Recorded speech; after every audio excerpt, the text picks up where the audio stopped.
All are presumed innocent until proven otherwise in a court of law. Sensitive topics are discussed. Discretion is advised. Okay, we're back on the record this morning on case CR 22-21-1624, State versus Lori Noreen Vallow. This is the time scheduled for continuing jury trial. The state's in its case in chief when we broke yesterday. I'll note that the prosecution is here present. The defense and defendant also are in attendance. This proceedings being held here in this courtroom, of course, subject to a conduct order that prohibits the use of any electronic devices from recording or photographing any images or transmitting them from the courtroom. In addition, in the locations where this trial is being simulcast in both Ada and Madison counties, the administrative order also prevents the use of devices for that reason as well, so they're not permitted to be used to record or photograph or transmit any sounds from the trial and the proceedings. So the court appreciates everyone complying with those courtroom orders. The court's also been advised the jurors are all here and have signed their affirmations, and so I understand the state would have another witness to call at this time. Is the state going to be prepared with the next witness? Yes, Your Honor. Okay, why don't we have the jury brought in then, and then you can call your next witness.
All rise, please.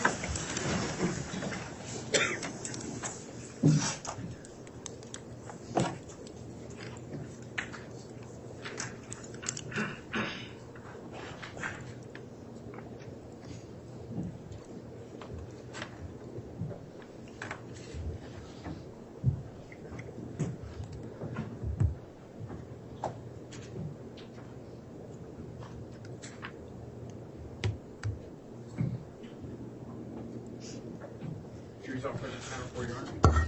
All right, thank you, Mr. Bailiff. Please be seated.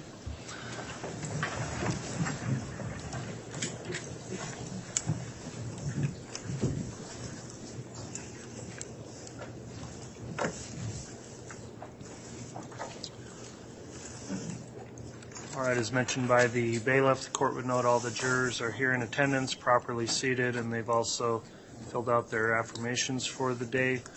I appreciate you being able to do that and continuing to follow the court's admonition.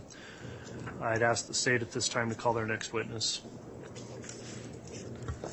The state calls Ray Hermosillo.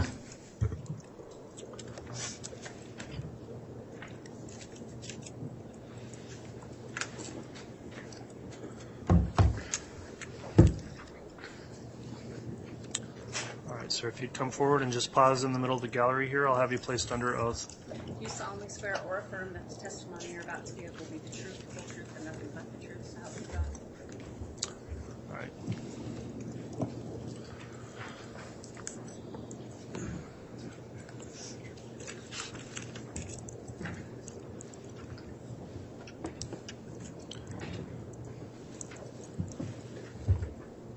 All right, thank you, officer. While you're being questioned, please remember we're keeping a record, so make verbal responses and try to avoid talking at the same time as anyone questioning you. With that in mind, Mr. Wood, you can inquire. Thank you. Can you state your name and for the record and then spell your last name? Ray Hermosillo, Hermosillo. Thank you. What is your occupation? I'm a detective with the Rexburg Police Department. Is detective your rank? It is. Okay. Are you post certified? I am. I have 22 years in law enforcement and 2,100 hours of training through post, and currently hold an advanced certificate through the Post Academy. Okay. How long have you been a detective? Oh, 4 years now. Okay. And what other responsibilities have you held before you were a detective? I was a patrolman and a patrol supervisor. Okay. Have you worked for any law enforcement agency other than the Rexburg Police Department? No, sir. Okay. And you may have said this already, I apologize. How long have you been with the Rexburg Police Department? 22 years. Okay. Have you been involved in the investigation regarding JJ Vallow, Tylee Ryan, and Tammy Daybell? I have. Okay. How did you become involved in that investigation? On November 1st, I was contacted initially by Fremont County. I was advised that there was a Jeep in our jurisdiction that was possibly involved in a attempted homicide. And at that time, I contacted Gilbert Police to inquire what they needed us to do in reference to that. Okay. And what did you do in response to your conversation with Gilbert Police? Once I obtained some information from Gilbert, they asked us to seize the Jeep if we had located it. They also asked us to perform intermittent surveillance on the residence. And so at that time, that's exactly what we did. We performed intermittent surveillance until we located the Jeep. Okay.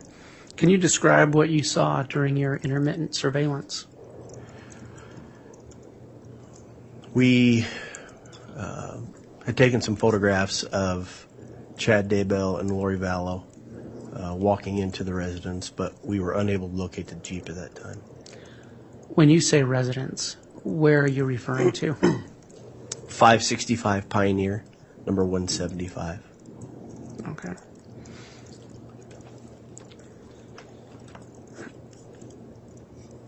During your surveillance, did you ever see a teenage girl with Lori Vallow? No, we did not. During your surveillance, did you ever see a young boy with Lori Vallow? No, we did not. Okay. At the time you were doing the surveillance, were you aware of who JJ Vallow was? Not at the time during the surveillance, no. Okay. Were you aware of who Tylee Ryan was?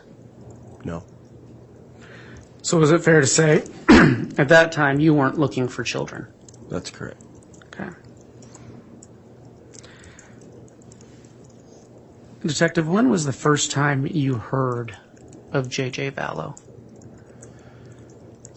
Gilbert Police came down to Rexburg. Let me back up. We were able to seize the Jeep on November 4th from that residence. At that time, Gilbert Police was advised, and they came up to Rexburg on November 18th, 2019. At that time, they came up to serve a warrant on the infotainment center inside of that Jeep for GPS locations and things like that. When they came up, that's the first time we heard of Tylee Ryan or JJ Vallow, so November 18th, 2019. Okay. And at that time, were you told that they were missing? We weren't told they were missing. We were told that their grandmother, Kay Woodcock, was concerned that she hadn't spoken with JJ for a while.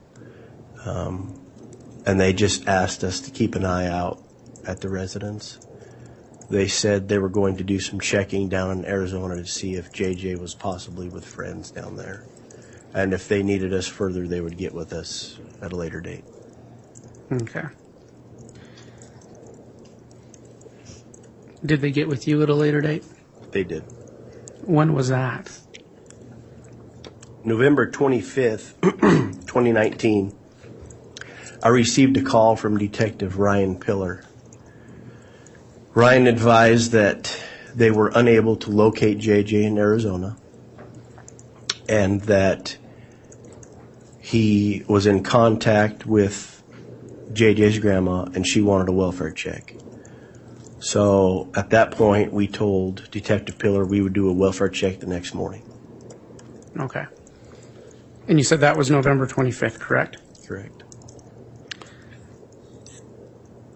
So what did you do in response to that request from Detective Pillar? The next morning, November 26th, 2019, myself and Detective Dave Hope went to 565 Pioneer, 175, which was Lori Vallow's residence. As we pulled up behind the residence, there's a garage area on the west side.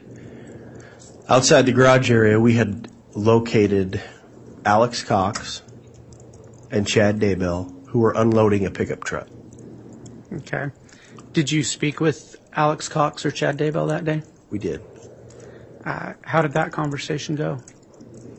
I walked up to Alex, and I asked Alex if Lori was home.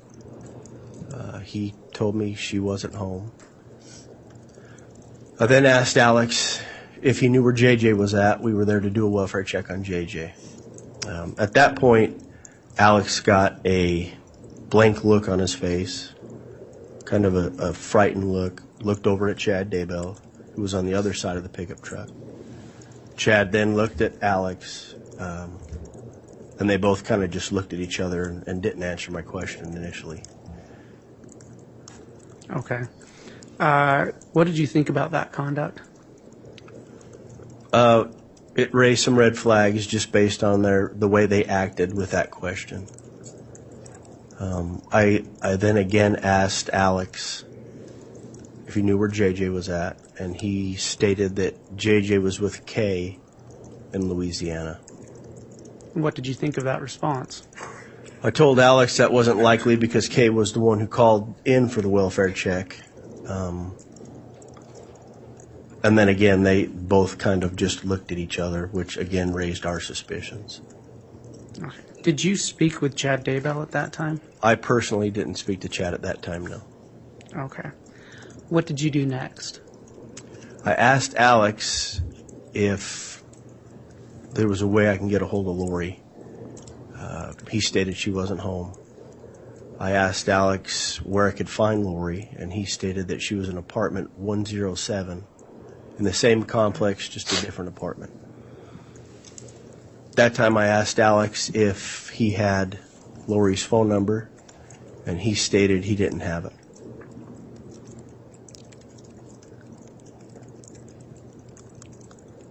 What did you think when he stated he didn't have her phone number?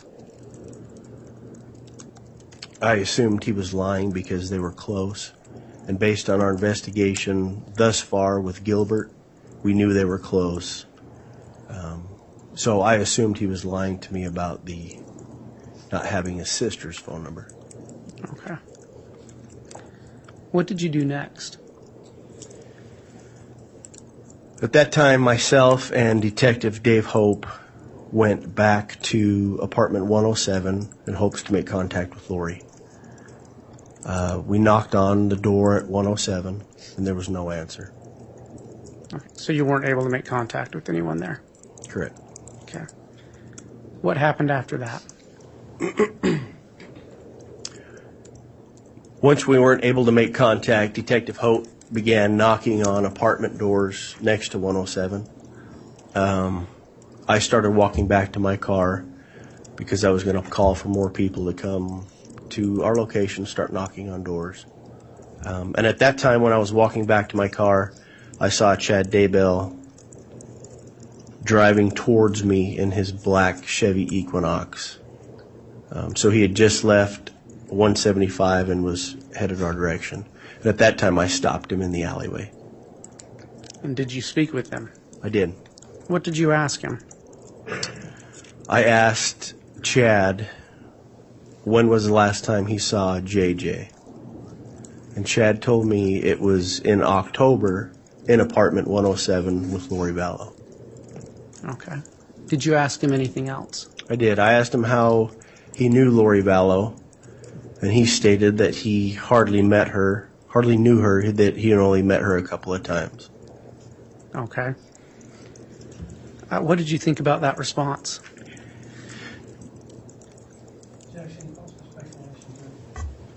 Sustained. Okay. Was there anything suspicious to you about that response? There was. What was that? We knew that Lori Vallow and Chad Daybell had been married 2 weeks prior to my contact with him. Okay. But he said he hardly knew her. That's correct.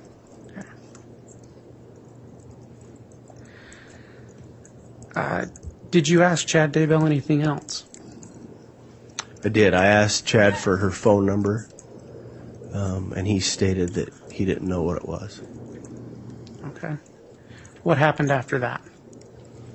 While I was speaking with Chad Daybell, Detective Hope saw me talking with him, stopped knocking on doors, and started back to where I was talking with him.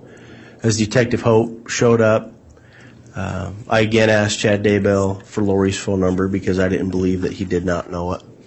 And at that time, he finally gave me Lori's phone number. Did he give you a reason why he hadn't given it originally?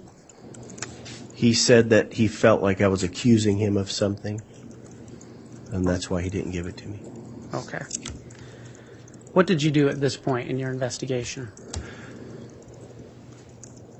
I broke contact with Mr. Daybell. He was able to drive off. And at that point, I called Lieutenant Ron Ball, and I told him that there was something going on with the whereabouts of JJ.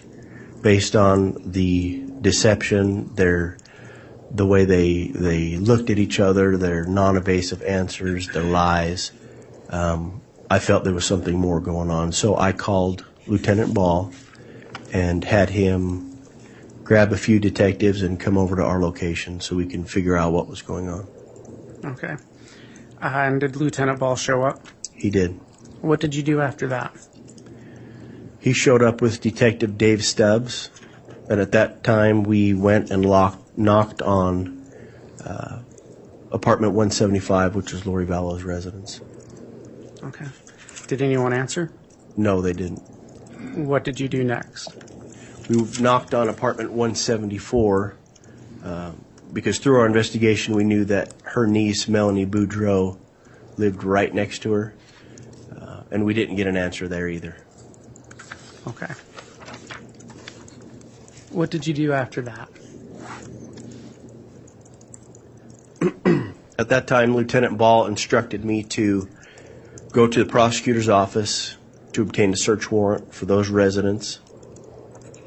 while they stayed on scene to try to get a hold of Lori, Alex, or even Melanie Boudreaux. Why did you feel the need to get a warrant? At that time, we felt that there was something more going on with the whereabouts of JJ, and we weren't getting any cooperation from Chad Daybell or Alex Cox at that time. Okay. Did you get a warrant that day? We did not. How come? On our way to the prosecutor's office, Detective Hope, with the phone number that Chad provided, called Lori, left her a message. She didn't answer her phone. And once we were at the prosecutor's office, Lori Vallow then returned the phone call from Detective Hope, and Detective Hope spoke with her on the phone. Okay. Do you know what happened after that? He was able to convince Lori to open the door. She stated she was home, and there were detectives outside that wanted to speak with her. Are you aware if Detective Ball and Stubbs spoke with Lori Vallow that day?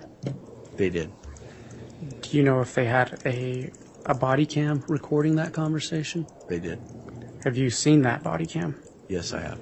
Okay. Based on your collective investigation, what did you learn?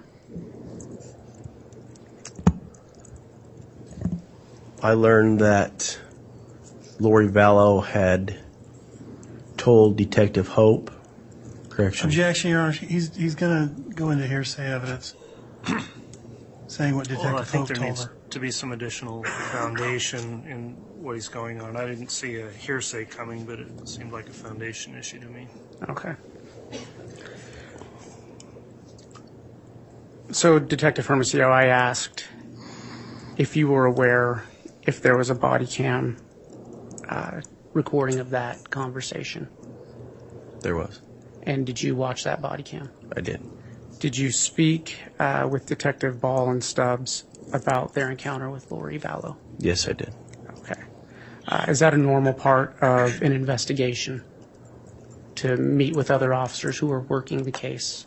Absolutely. Okay. And is that something you regularly do in the course of an investigation? Yes, sir. Okay.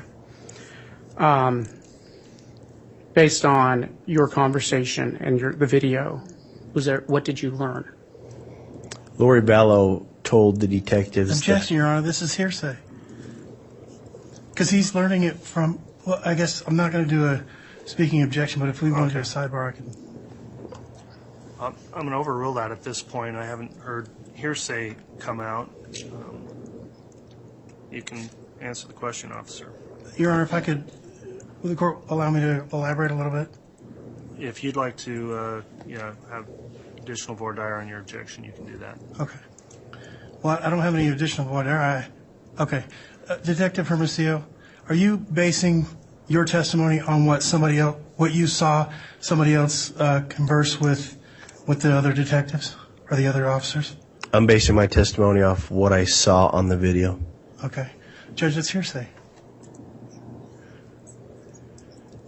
It's somebody else speaking, and he's speaking for that person. Let me have a brief sidebar with counsel.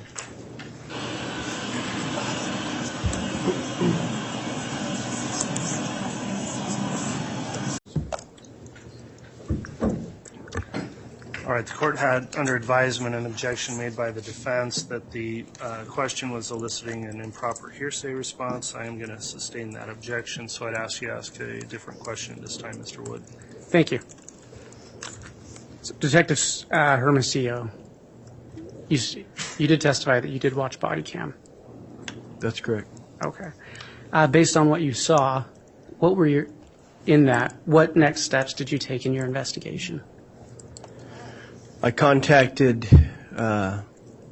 Detective Pillar with the Gilbert Police Department because we were unable to locate or substantiate where JJ was at that time. It was late evening and we still hadn't heard where JJ was at that time. At that time, I had Detective Ryan Pillar get a hold of Melanie Gibb to see if JJ was with Melanie Gibb, and he was not with Melanie Gibb. So you were not that evening able to substantiate the location of JJ Vallow? That's correct. Okay. What did you do? What was the next step in your investigation? The next step was the next morning, November 27th, 2019.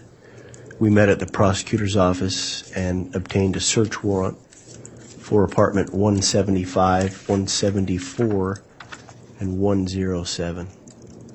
And what was the address of those locations again? 565 Pioneer, Rock Creek Townhomes. Okay. Were you able to obtain those search warrants? Yes, we were. And did you search those apartments? We did. Okay, can you walk us through that? Which apartment did you search first? We started with 175 first, which was Lori Vallow's apartment.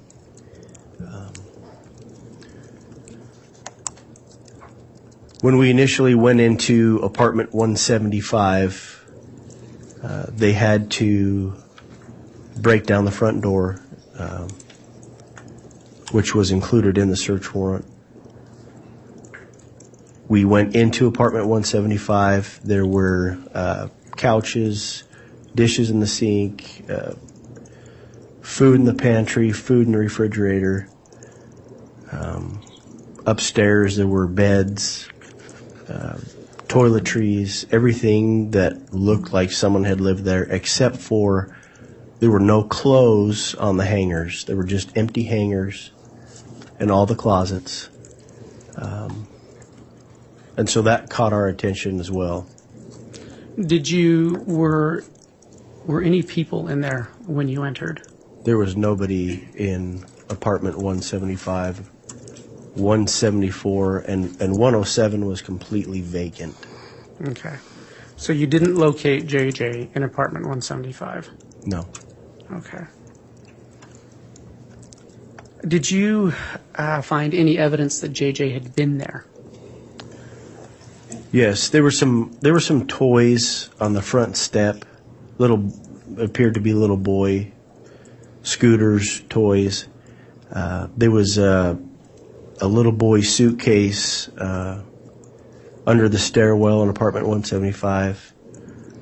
There was also an older prescription prescribed to JJ Vallow of Rexburg that we located. But aside from that, there was nothing else. Okay. Was there anything else of interest that you found in apartment 175?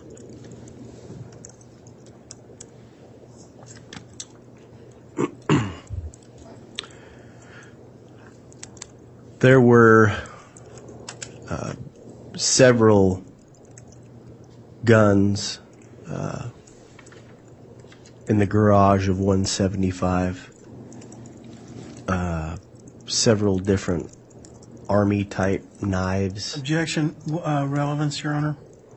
Overruled. Several different empty magazines for various weapons. So there were things of that nature in the garage that caught our eye. Okay. Did you search any other buildings that was in apartment 175, correct? Correct. And then you searched apartment 174? Correct. And who did apartment 174 belong to? Melanie Boudreau, who is Lori's niece. And did you find JJ there? No, Were any individuals present when you searched that apartment? there was not. Okay. And you may have already stated this, I'm sorry. Did you search apartment 107? We did. What did you find in apartment 107? It was completely vacant.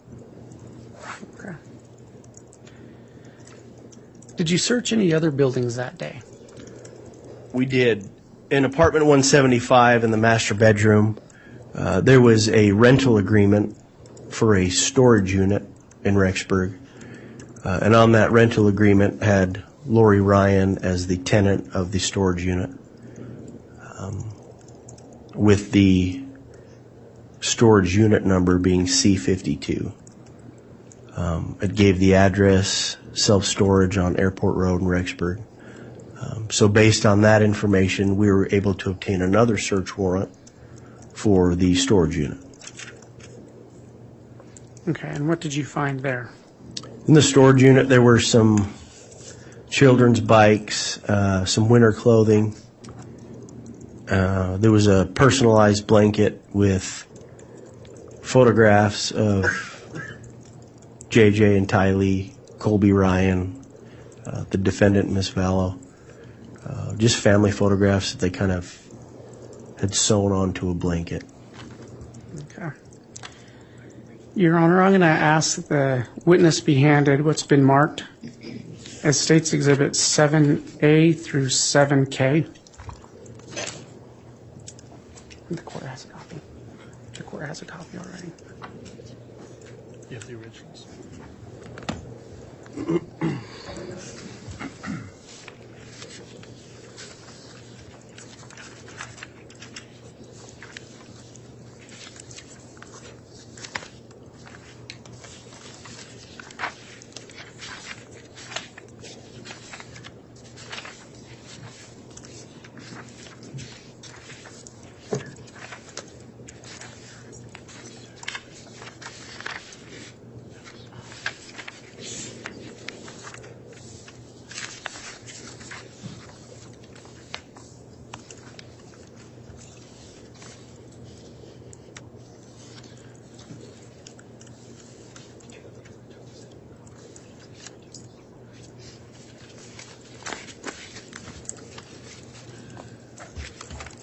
I will switch you. I think I have the originals and those are copies, I'm told by the clerks.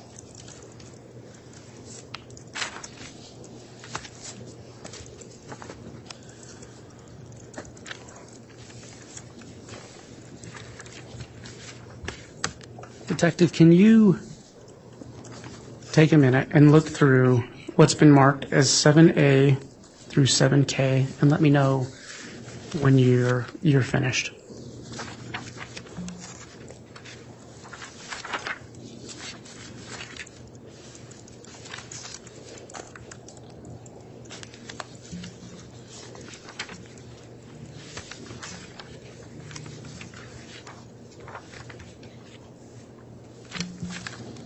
Okay. Okay. Are you familiar with State's Exhibits 7A through K? Yes, I am. What do those exhibits purport to be? Photographs of the exterior and interior of apartment 175. Okay. Were you there when those photos were taken? I was. Are those photos true and accurate representations of what you witnessed on the outside and inside of that apartment that day? Yes, they are. Your Honor, the state would move for the admission of State's Exhibits 7A through K into evidence. Any objection? May I have voir dire and aid? You may. So, Detective Hermosillo, you indicate that these photographs were taken during a search warrant? That's correct. Okay. And that search warrant was obtained on what date? November 27th, 2019. Okay. And that was, what were you looking for? JJ Vallow. Okay. And you believe that a crime was committed and that's why you busted down the door? Objection relevance.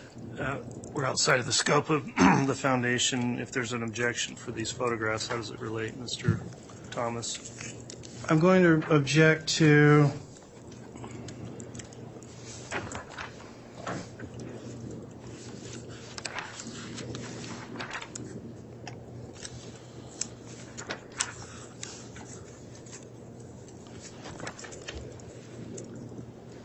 photograph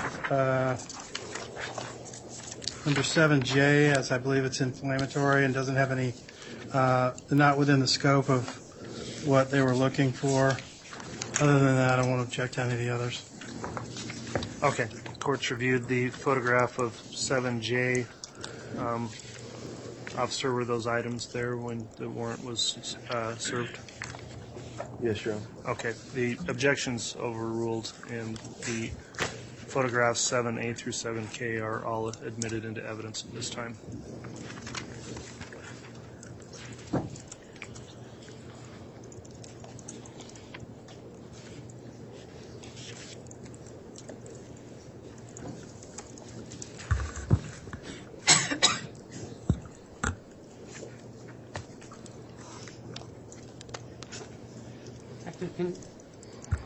Can you describe what's in State's Exhibit 7A? That is the front door of apartment 175, facing westbound. Okay. And is that the apartment, to your knowledge and investigation, that Lori Vallow was living in? That's correct. Okay. And is that the door you knocked on that morning? Yes, sir.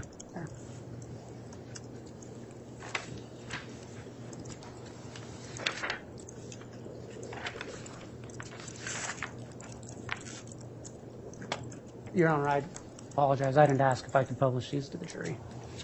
Okay, they can be published. They're admitted.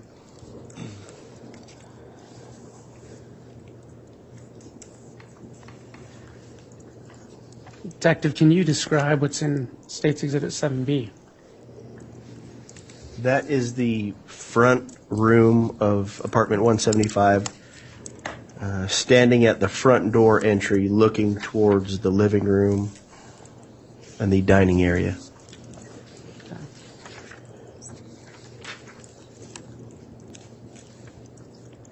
Can you describe what's in State's Exhibit 7C? That's also the front room, standing in the dining area, looking towards the front door and the stairwell going upstairs. Okay.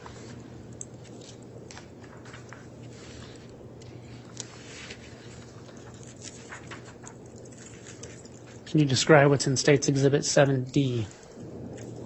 So the photograph just before, there's a white little door. If you'll give us just a moment, Counsel, we're going to dim the lights a little bit so Thank that you. they can be seen better. Thank you. Can you put the previous photograph back on?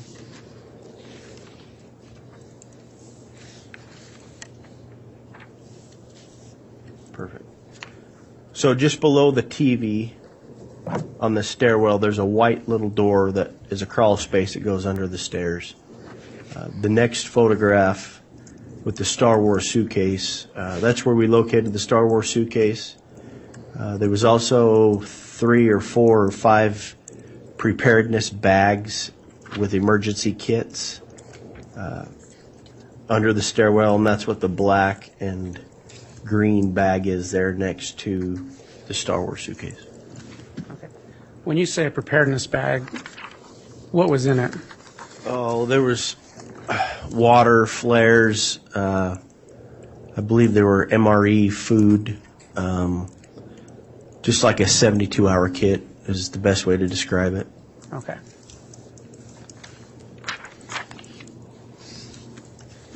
Can you describe State's Exhibit 7E? That is a photograph standing at the top of the stairwell, looking down towards the bottom floor.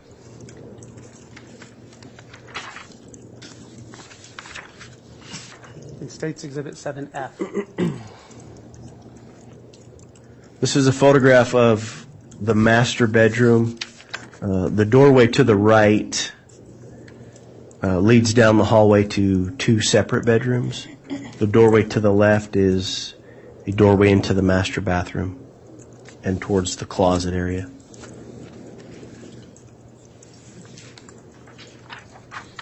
Detective, I'm going to skip ahead to State's Exhibit 7H. Can you describe that, what you observed there? This is the master bedroom closet.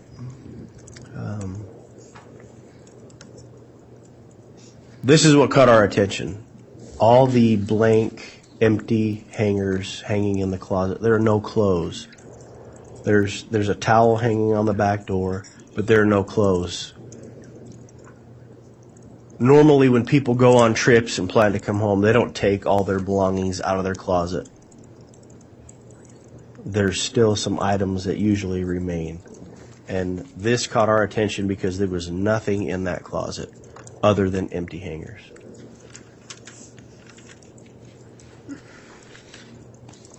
Can you describe what's in State's Exhibit 7I and where that was located? This was a bedroom off the hallway to the north side.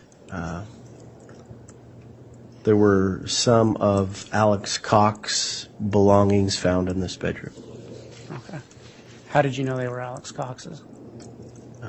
It had his name on some of the items in a plastic tub in the closet. Okay.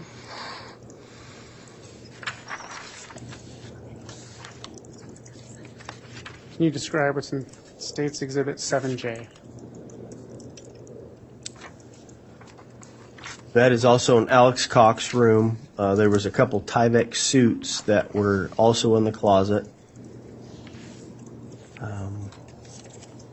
There's the plastic tub that I just described earlier that had some of Alex's belongings inside that tub in the closet. Okay.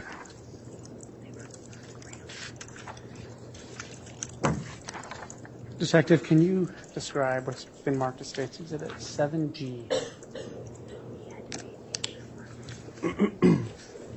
That's the rental agreement we located in Lori Vallow's master bedroom on the printer. It has Lori Ryan on the left side as the tenant or the owner of that storage. It also gives a phone number. What is that phone number?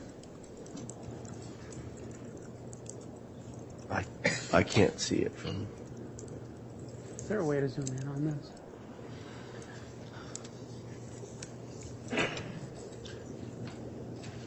Hand the exhibit to the witness if he can. That's not very clear. Can you hand the witness? Thank you, sir.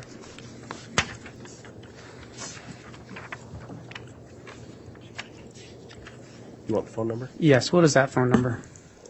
480-692-9562. 9562. Yes, ma'am. And you stated that the contract was with Lori Ryan? That's correct. Through your investigation, are you aware if Lori Vallow's name was ever Lori Ryan? Yes, it was. How do you know that? Through our investigation, we learned she was married to Joe Ryan.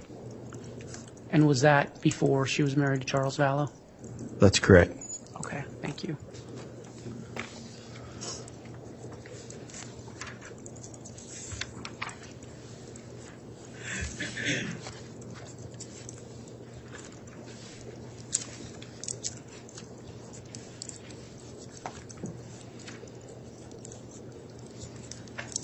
One moment, Your Honor.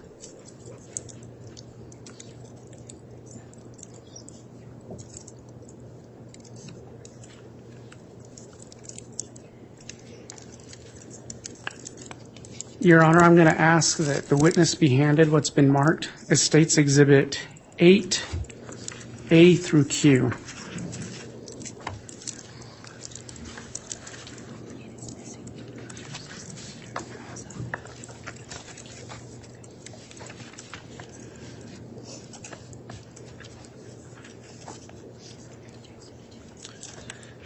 Again, I believe I have the originals here from the clerk, so sorry to confuse, but we'll swap those copies. Your Honor, that the originals, I realize there's a sticker on both, but the originals were the ones handed to the detective, and that's the court's copy that the court has. Okay, thanks for clarifying that, Mr. Wood, then. Detective, can you look through States Exhibit A through Q and let me know when you're done?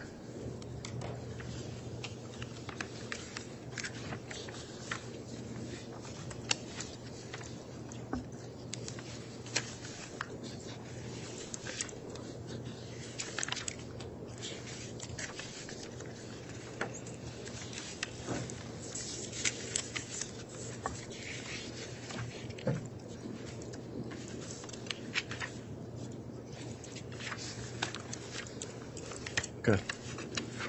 Are you familiar with States Exhibit A through Q?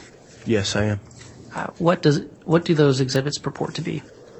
These are items that were found in the garage of apartment 175. Okay, are they photographs of those items? They are photographs. And is this the same garage that you testified to searching earlier? Yes, it is.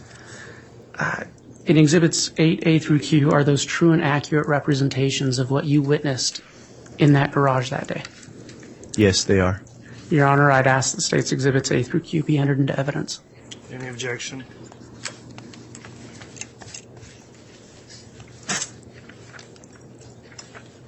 If I may voir dire, Judge.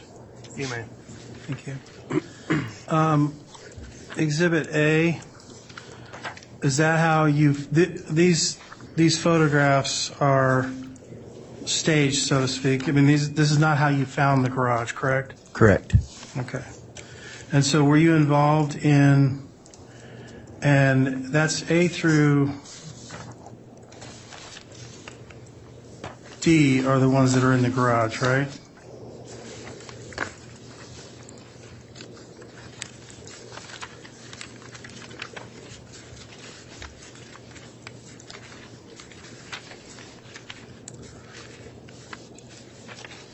All of them are in the garage except for 8E and 8F. Everything else was photographed inside the garage. Okay. So E and F were not in the garage, correct? That photograph of 8E, Yes. Was not taken in the garage. that's correct. And 8F was not taken in the garage. That's correct. Okay. And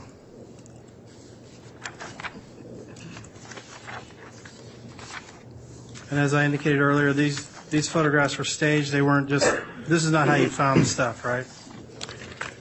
No, they were in tubs and bags, and we emptied those tubs and bags out to get a better photograph of what was inside of them. Okay. Your Honor, I have no objection to the admission of these photographs. Okay. Exhibits A through Q are all admitted and they can be published. Thank you.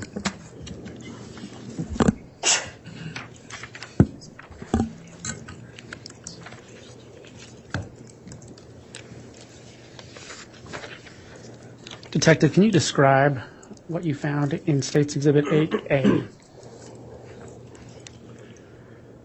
Again, this is the garage of 175. There were some tubs, you can see in the background, the black tub and the plastic tub that contain these items. They were taken out of the tubs and laid out. What this photograph of is a picture of a ghillie suit. Several. I'm going to stop you. Can you describe what a ghillie suit is? A ghillie suit is something that you wear if you want to camouflage yourself. If you're laying out in a field, you put that over the top of you to blend in with the brush or whatever the environment is. Okay, thank you. Mr. Wood, could we get a spelling on that for the record? If the detective knows. I don't. Okay. Your Honor, I believe it'sGhilli, but I could be incorrect. Okay, thank you. Go ahead, Detective. Several different magazines used to hold ammunition, different caliber of guns. There's also two suppressors or silencers that you use to put on the end of a gun to keep it quiet when it's fired. So that's what is laid out on the ground there. Okay, thank you. Can you describe what was found in State's Exhibit 8B? There were a couple black trash bags you can see in the photograph. They were full of clothing, some miscellaneous papers inside the bags. So we emptied the bags out and laid out the clothing on the garage floor and took a photograph of it.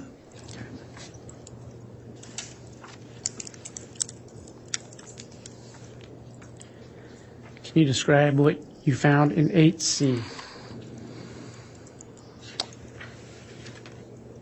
This was also in a tub, several rounds of ammunition, different caliber of weapons, just a lot of ammunition in that specific tub.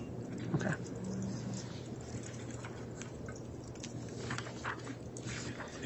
Can you describe 8D, what you found in 8D?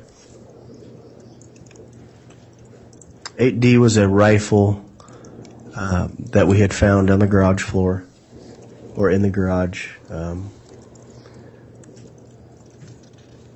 The thing that caught our eye with the rifle was the end of the rifle is threaded for a silencer or a suppressor. So that was also photographed. And this may seem like a silly question, but when you say the end of the rifle, what portion of the rifle are you talking about? The barrel. Okay.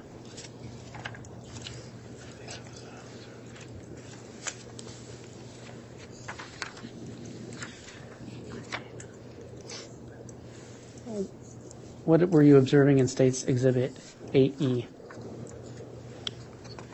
So the black rifle was the same one from the previous photograph, just laid down at the police department on a table.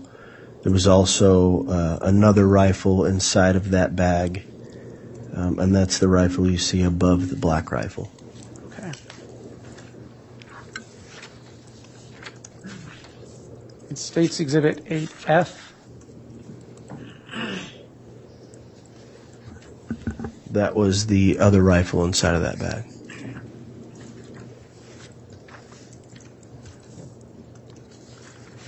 can you describe what you see in State's Exhibit 8G, or what you observed?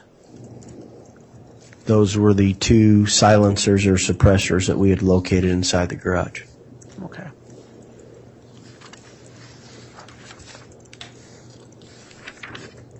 What did you observe in State's Exhibit 8H? Those were knives that were also located in the vicinity of the rifles as well. Okay.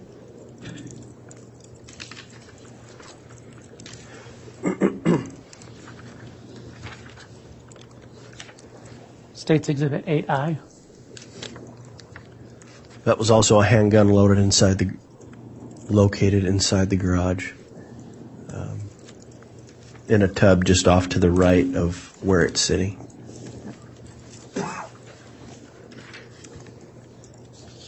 What did you observe in State's Exhibit 8J?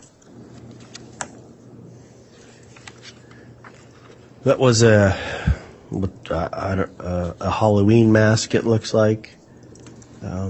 That was kind of on top of a plastic Walmart bag that's in the next photo.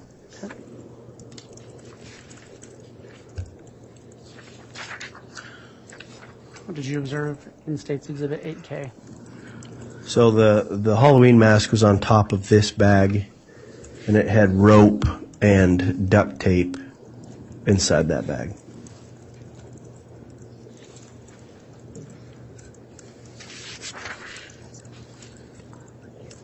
What did you observe in State's Exhibit 8L?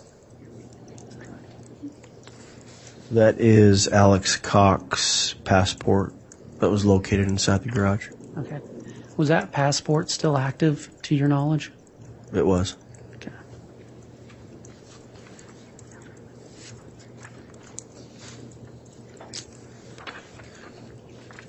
What did you observe in State's Exhibit 8M?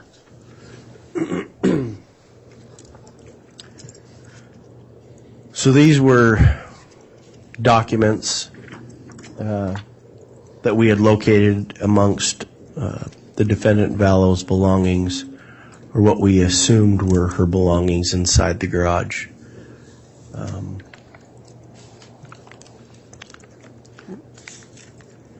Were any of those documents in email? They were emailed from in the upper left corner. Excuse me. Emails from Chad Daybell. Okay.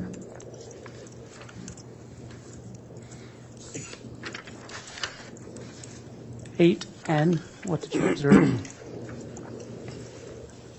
Those are some more of the documents from Chad Daybell. Is it fair to say that these documents were laid out and then pictures taken, subsequent pictures taken in a row? Correct. They weren't found that way. Yeah.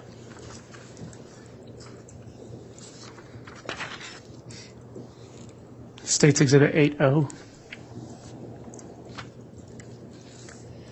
More of the same document. Okay, thank you.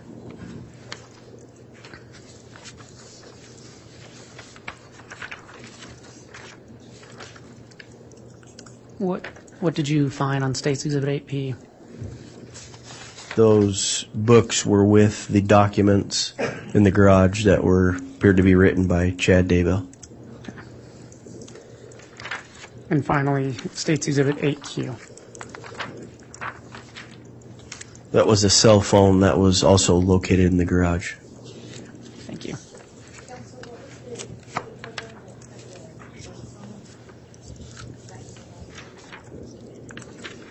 Eight P.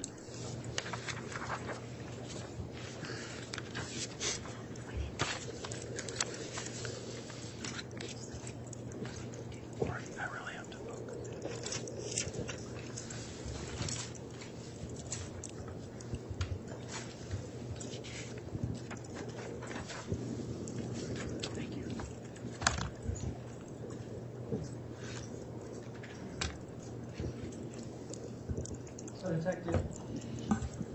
Like that. You've testified of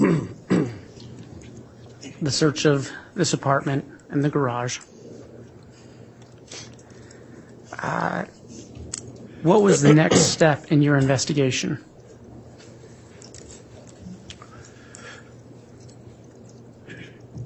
The next step, we contacted the FBI. We were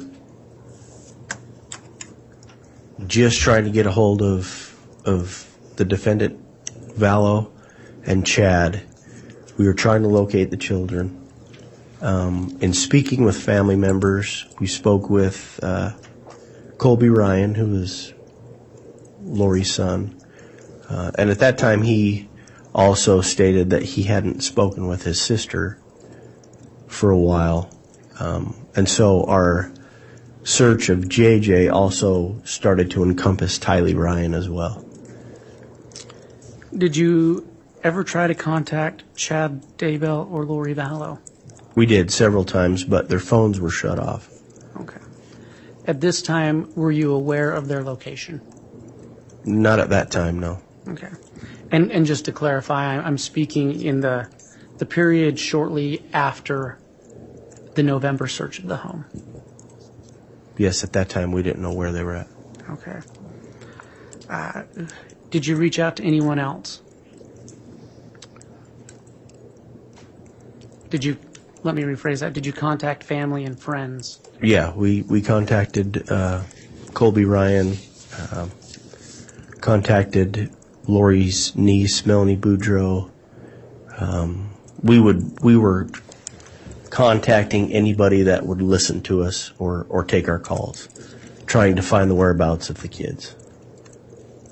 Okay. During this time, did Lori Vallow ever call the Rexburg police to report missing children? No, she didn't. Okay.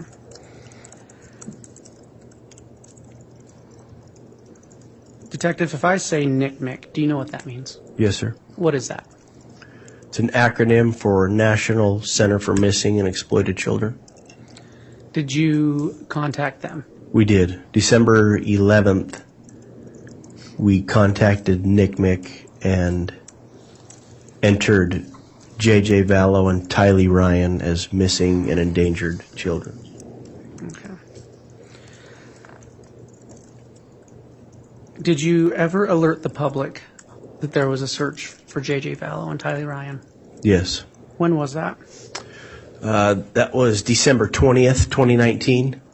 The police department gave a press release and tried to get those names out in public to assist us in any way we can, in any way they could. We also set up a tip hotline through NCMEC, through the FBI, and the Rexburg Police Department, so people with any tips or possible sightings of Tylee or JJ could call in, give us some information, and we would have officers or detectives follow up on each tip that came in. Okay. Did any of those tips lead to the location of JJ Vallow or Tylee Ryan? No, they did not. Okay. Your Honor, if we could have a brief sidebar. Yes.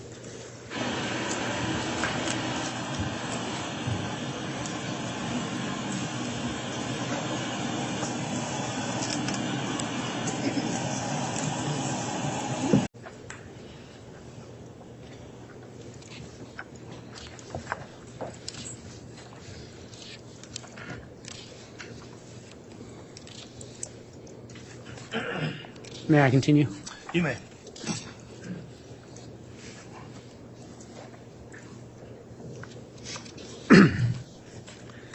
Detective, are you aware, excuse me, if there was ever a child protection action filed regarding JJ Vallow and Tylee Ryan?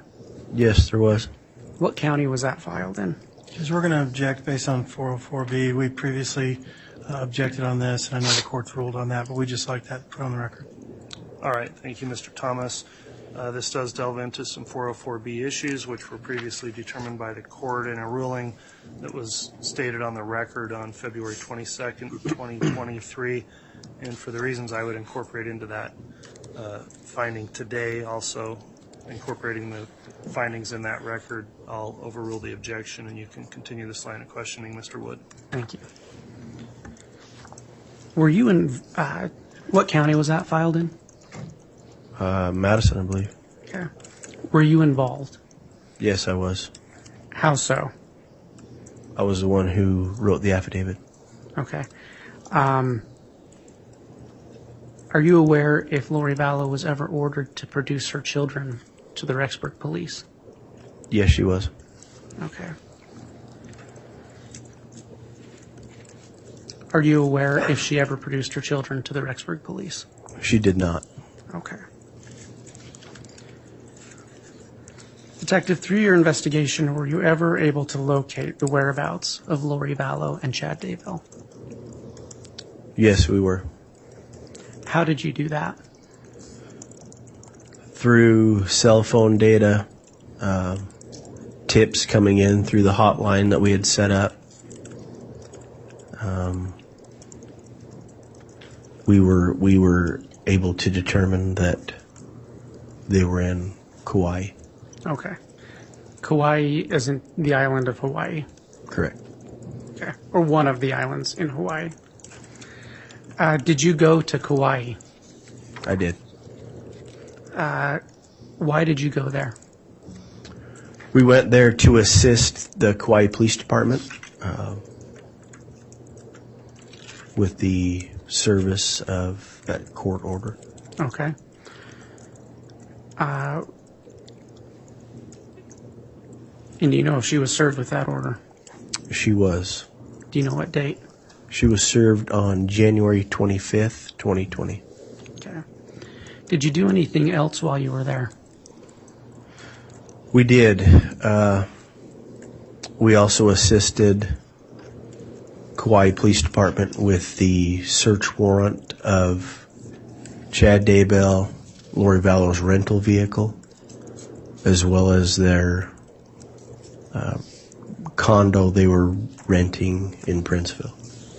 Okay, and to clarify, did you perform those searches? No, I did not. Who performed those searches? Kauai Police Department. Okay.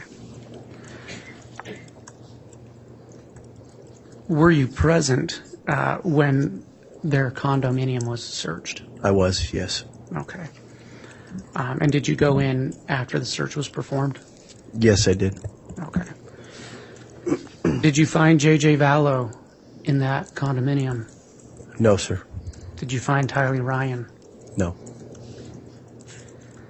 What did you observe in that condominium? Normal furniture, clothes, beds. Just appeared that two adult people were living there. Okay. And did you find any children's toys? No. Did you observe any children's medication? No. Did you observe any children's clothes? No. Any teenage girl clothes? Nope. Okay. Did you see anything that would indicate that minor children had lived there? No. Or, excuse me, had been living there? No. Okay.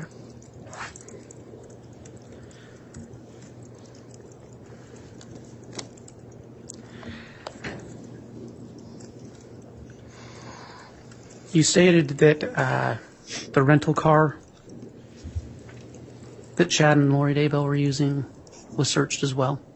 That's correct. Did you observe that search? I did. Okay. Did you aid in that search? No, sir. Okay, you just observed it. Correct.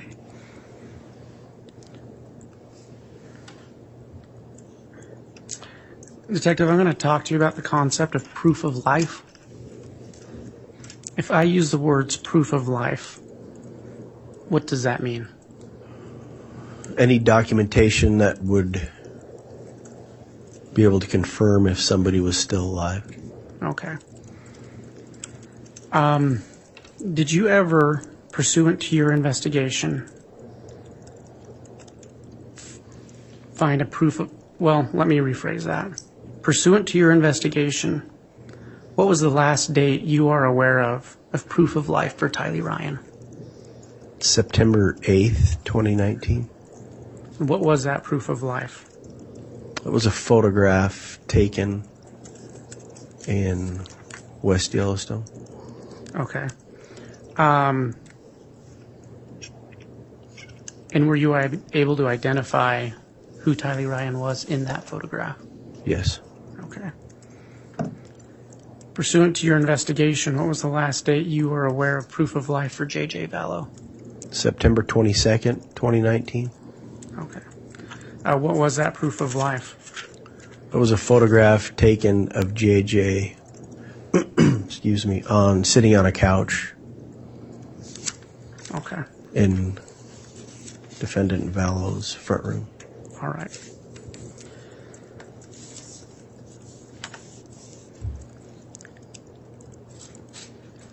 Your Honor, may I suggest this would be a good time for the mid-morning break?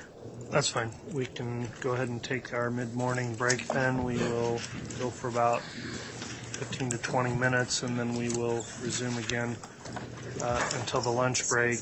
I would remind the people in attendance here, please take your personal effects with you and don't leave any bags or other items on the tables when you go. So we'll be in recess. All right, please. Okay, we will go back on the record on case CR 22-21-1624, State of Idaho versus Lori Noreen Vallow. Just finished our mid-morning break. We'll have the jurors return and you can continue your direct examination, Mr. Wood, of this witness.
rise, please.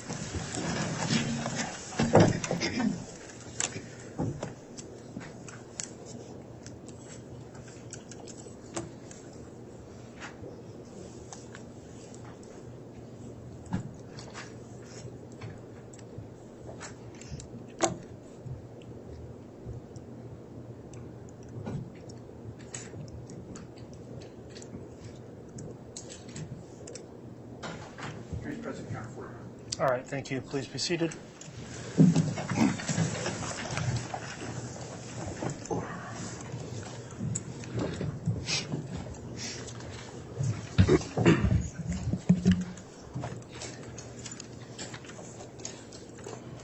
Okay, I'll remind the witness you're still under oath, and Mr. Wood, you can continue your direct examination. Thank you. Your Honor, I'm going to ask that the witness be handed what's been marked as States Exhibit A through D. Is there a number corresponding? I apologize. States Exhibit 9A through 9D. Thank you.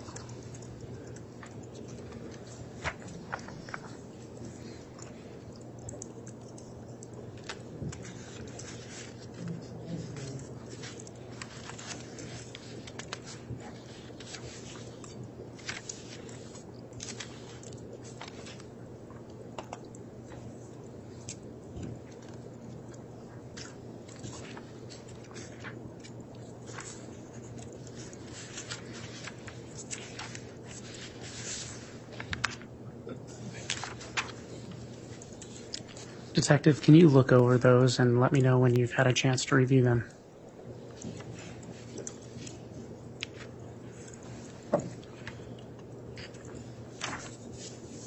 Okay. Do you recognize States Exhibit 9A through D? Yes, I do.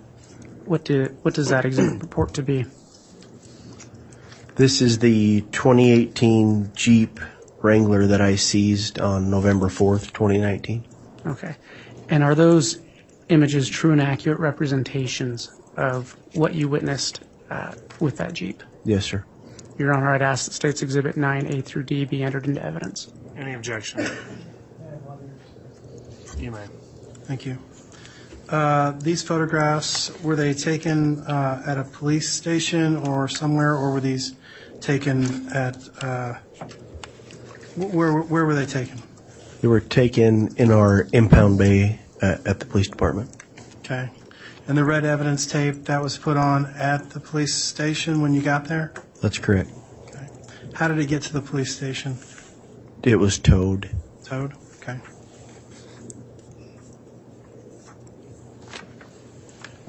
And where was it taken from? 565 Pioneer, just outside of the garage of 175.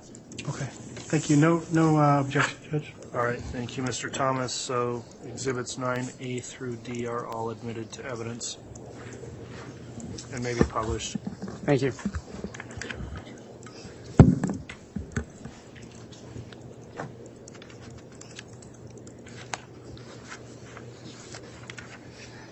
Detective, you testified about this Jeep earlier, so I realize we're going back a little bit. Can you describe what's shown in States Exhibit 9A? That is a photograph of the Jeep that I had seized, like I said earlier, from it's a view of the passenger side of the Jeep. Okay.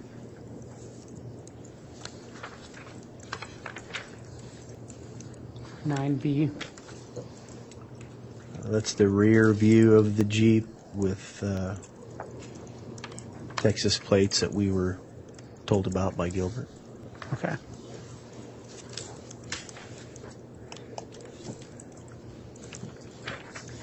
States Exhibit 9C.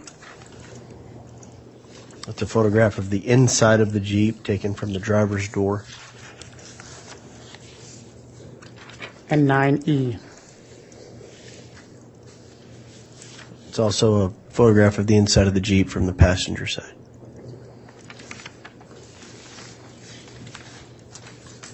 Your Honor, I'd ask that the witness be shown States Exhibits 8N and 8. Sorry, I'm not speaking into the microphone. I'd ask that the witness be shown State's Exhibits 8M and 8N again. All right, we'll have the bailiff deliver those to the witness.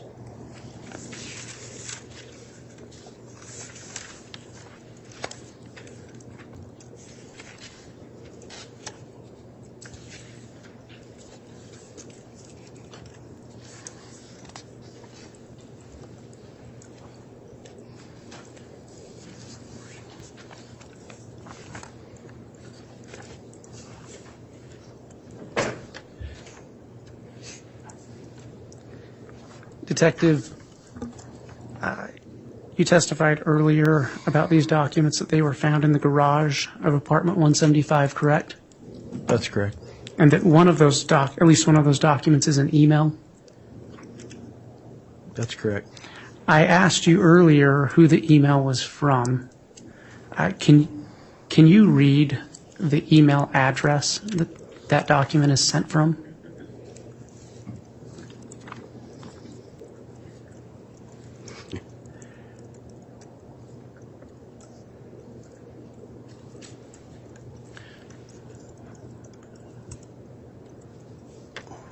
Judge, I would object here. I would ask the court to take the exhibit as it is, and the best evidence is the exhibit itself, not what can be read or what can't be read. In honesty, I can't read it, and I don't know. I just don't think it's appropriate to have him read. Okay, I don't understand the objection. There's a photograph that's been admitted, as I understand, through prior offering, and it's in evidence, so to the extent the witness wants to address what's on the photograph, it's permitted. I don't know how hard it is to read or not. I don't have it in front of me.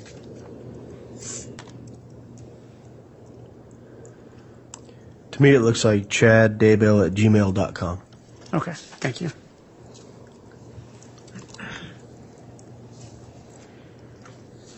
Detective, we had talked about, before the break, proof of life. And you spoke about some photos. Your Honor, I'd ask that the witness be handed State's Exhibit 29A and State's Exhibits 13 and 14.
Detective, before I ask any questions about that, I'm going to ask a few questions. Are you familiar with an iCloud account, Lori for Style at iCloud.com? Yes, I am. Is this an account that you have reviewed in the course of your investigation? Yes, I have. Okay. Detective, can you look at Exhibit 29A?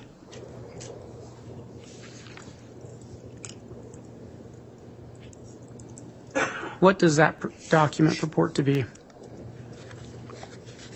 It's a business certification record of the custodian of records of an Apple account. Okay. Does it list the Apple account on that document? Yes, sir, it does. Okay. Does it state anywhere on that document if the record was made at or near the time or from information transmitted by someone with knowledge of that document.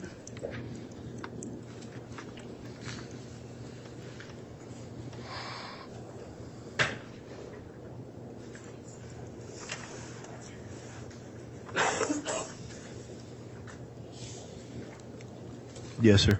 Okay.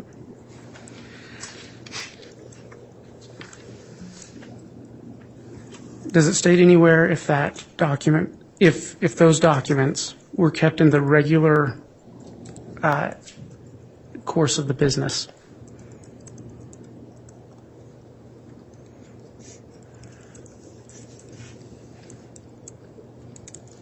Yes, it does.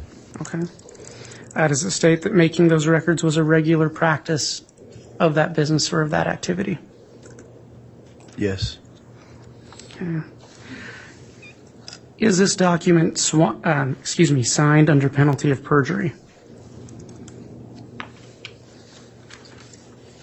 Yes, it is. Thank you, Your Honor. I'd ask that State's Exhibit 29A and the accompanying records be allowed into evidence.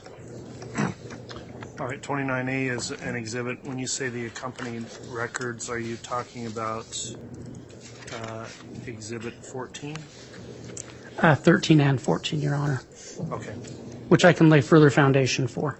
Well, let's start there with Exhibit 29A. Is there any objection to Exhibit 29A being introduced? There is, Your Honor. What's the objection? May I have voir dire native objection? You may. Okay.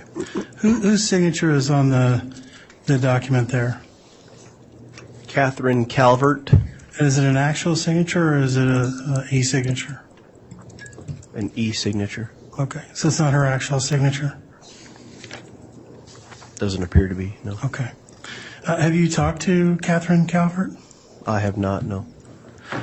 In the course of your investigation, did you have an opportunity to contact anyone at Apple? I've spoken with people at Apple throughout the course of the investigation, yes. Who? Off the top of my head, I don't have a name. Not in reference to Catherine Calvert, though. Your Honor, I'm going to ask for a sidebar. All right.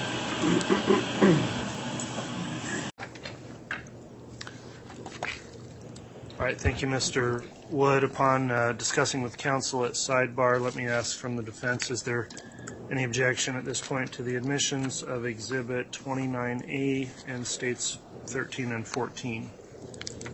I don't have a copy of 13 and 14, but 29A is the business record, is that right? Yes. Yes. Yeah, I don't have an objection to that. Okay, we'll start there then. Exhibit 29A is admitted into evidence, and you can continue your inquiry, Mr. Wood. Thank you. Detective Hermosillo, through the course of your investigation, have you reviewed the iCloud account, LoriForStyle@iCloud.com? Yes, I have. From reviewing that account, are you able to tell who it belongs to?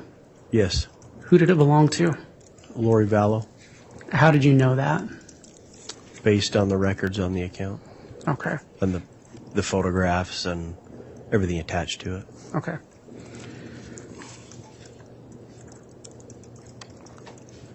Detective, can you look at State's Exhibit, I believe it was 13 and 14?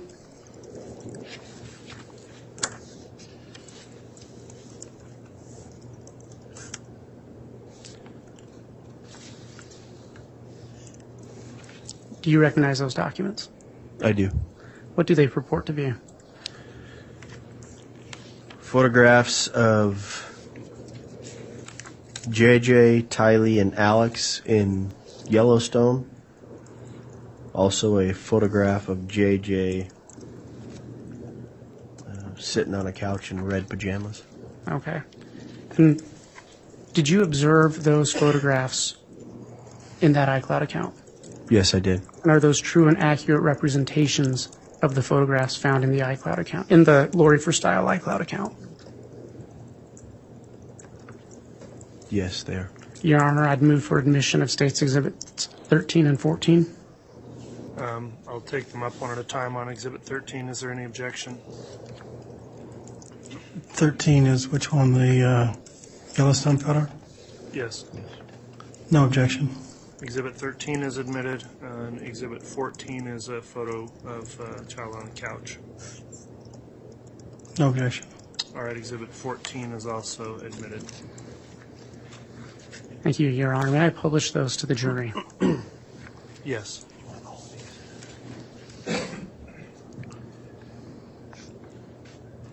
Mr. Thomas, you were able to see these courtesy copies before we published them, correct? Prior to publication, yes. Okay, thank you. You can publish them, Mr. Wood, if you'd like. Detective, what do you observe in State's Exhibit 13? It's the photograph of JJ, Tylee, and Alex in Yellowstone. How do you know that's Yellowstone? I've been there before. I recognize it. Okay.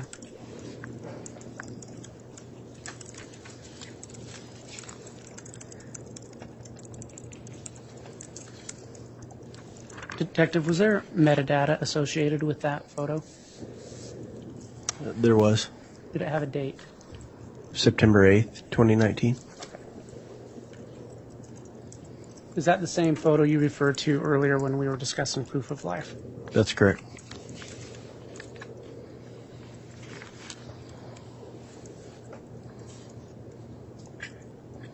Detective, what do you observe in State's Exhibit 14? The picture of JJ Vallow in red pajamas on the couch. Okay. Is that the same picture we were speaking about earlier when we spoke about proof of life? Yes, sir. Does that picture have metadata with it? It does. What was the date on that picture? September 22nd, 2019. Thank you. And perhaps I should have asked, what is metadata? It's just information associated with the picture, date, time, things like that.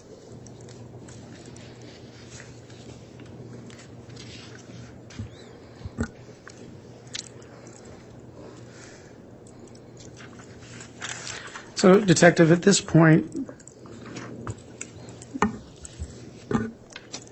we've spoken about your search for JJ and Tylee.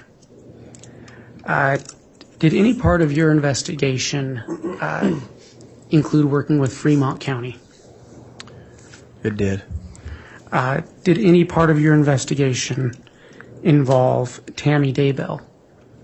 It did. Okay. As part of your investigation, did you learn that Tammy Daybell had died? Yes, I did. Do you know when she died? October 19th, 2019. Okay, and did you learn of any other incident regarding Tammy? Yes. What was that? That she was possibly shot at on October 9th, 2019, outside of their residence. Okay.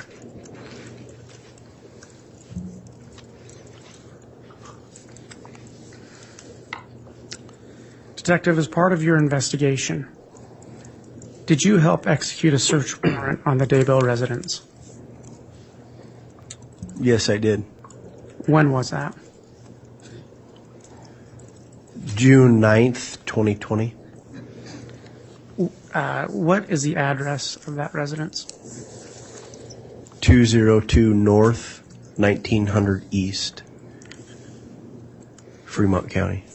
Okay. Now, just for clarification, what city is that listed in? It's listed in Rexburg, Okay. but it's in Fremont County. Okay, because Rexburg is normally in Madison County. Correct. Correct. Okay.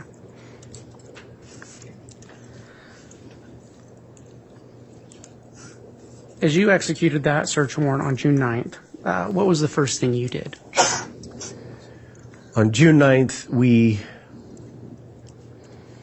got to Chad Daybell's residence at approximately 7 in the morning. We went and made contact, knocked on the front door. Chad Daybell's son, Mark Daybell, answered the door. He had a bowl of cereal in his hand. He was eating cereal. It was early in the morning. And we informed Mark why we were there and that we needed to speak with Chad Daybell. Okay. Then what happened? Mark told us that his dad, Chad, was still asleep, and directed us to Chad's room, which is it's like a loft room that was above the garage area. So he walked us through the house and to the stairwell of Chad's room. Okay. And what did you observe then? We walked up the stairwell, announced ourselves. Chad was still asleep in bed as we came around the little half wall. Chad sat up. We told Chad why we were there, that we had a search warrant, search the property and the residence. He asked if he can get dressed and get some clothes on. We allowed him to do that. And then he walked back downstairs with us into the kitchen area. Okay. What happened then? Chad asked to contact his attorney, and at that time it was Mark Means. Chad was allowed to contact his attorney. He spoke on the phone with his attorney in the kitchen area. His attorney asked to speak with one of our detectives, but was referred to speak with the prosecutor at that time. Okay. What happened after that?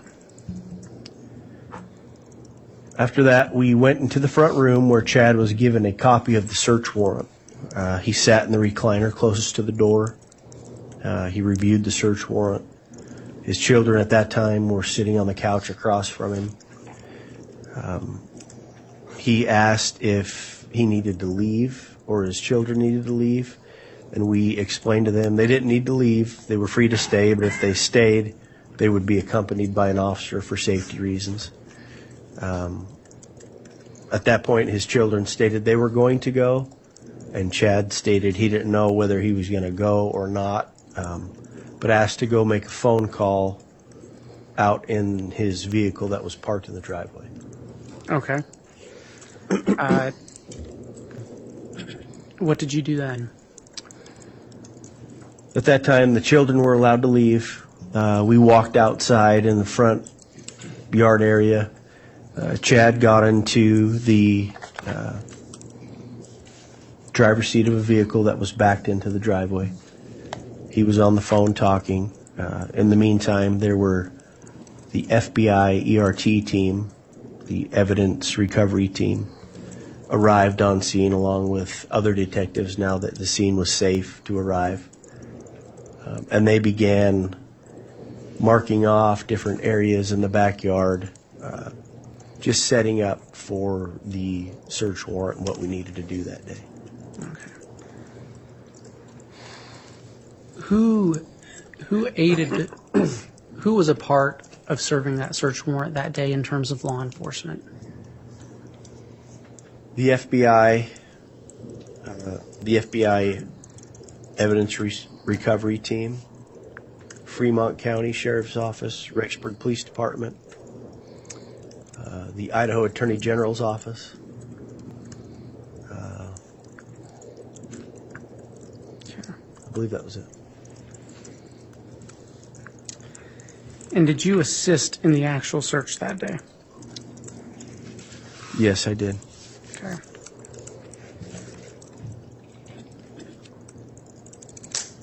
You spoke about Mr. Daybell, or Chad Daybell, sitting in a vehicle in his driveway, correct? Correct. Did you observe him, were you able to observe his behavior during that time? I was. Mr. Daybell was sitting in the driver's side facing west.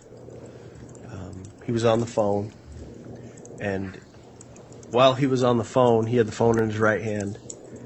He was intently looking over his right shoulder. He would talk for a second, look back over his right shoulder, watching what was going on behind him to his right. So we positioned ourselves to see exactly what Mr. Daybell was concerned or looking at. And when we positioned ourselves that way, we could see Mr. Daybell Your Honor, I'm going to looking. object. This is information that's calling for speculation, and he's speculating about what Mr. Daybell was seeing at the time. Your Honor, I can ask some more questions. All right, the objection is sustained, but nothing to strike on the response yet. If you'll ask another question, Mr. Williams. At any time, did you go stand by where Mr. Daybell was sitting? We did. Okay. Did you speak with him at all? We did. What did you say to him? I asked Mr. Daybell if he needed a coat, because at that time he was getting out of the vehicle. Okay. You testified that he had been looking over his shoulder, Correct. and that you perceived he was looking in a specific direction. Correct. When you went and stood by where Mr. Daybell was, did you look in the direction that it appeared he had been looking in? I did. What did you observe when you looked in that direction? I observed the tree and the pond area on that side of the property. Okay.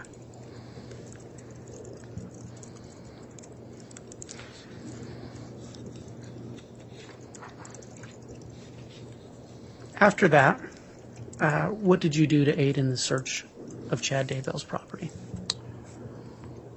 We were given certain tasks by the head of the FBI ERT to do different things. There were multiple people there. So at that point, my original task was to sift through the fire pit that was located on the property. And what was the purpose of that? To see if there was anything of evidentiary value in the fire pit.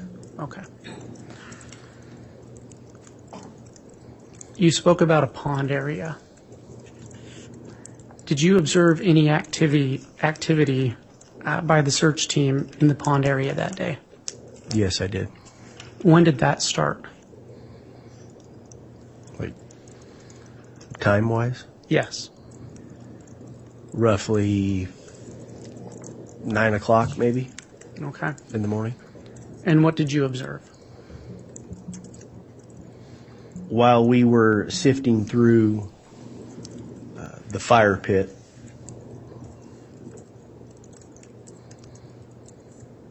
there were a lot of people going towards the pond area underneath the tree, and so we were called over to assist in that location.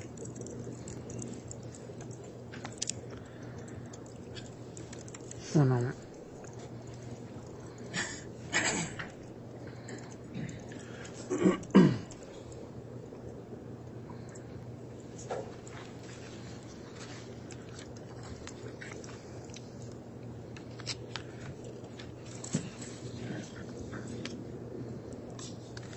Your Honor, I'm going to ask that the witness be hand States Exhibit 10A, which will be offered as a demonstrative exhibit.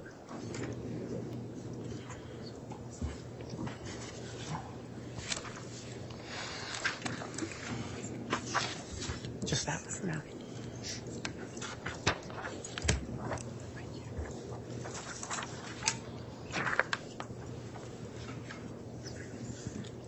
Detective Hermosillo, do you recognize States Exhibit 10A? Yes, I do. Okay. Did you produce States Exhibit 10A? I did. What tool did you use to do that? Google Earth? Okay. And do you recognize the property in 10A? Yes. Okay. Was the purpose of producing that to aid the jury in understanding the various locations you're talking about today? That's correct. And is that have you been on that specific property?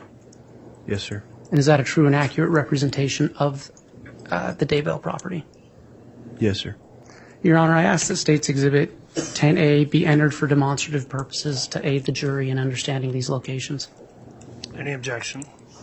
May I aid in an objection, Judge? May I voir dire? Yes. So you indicate that you are depicting this as a true and accurate depiction of the property.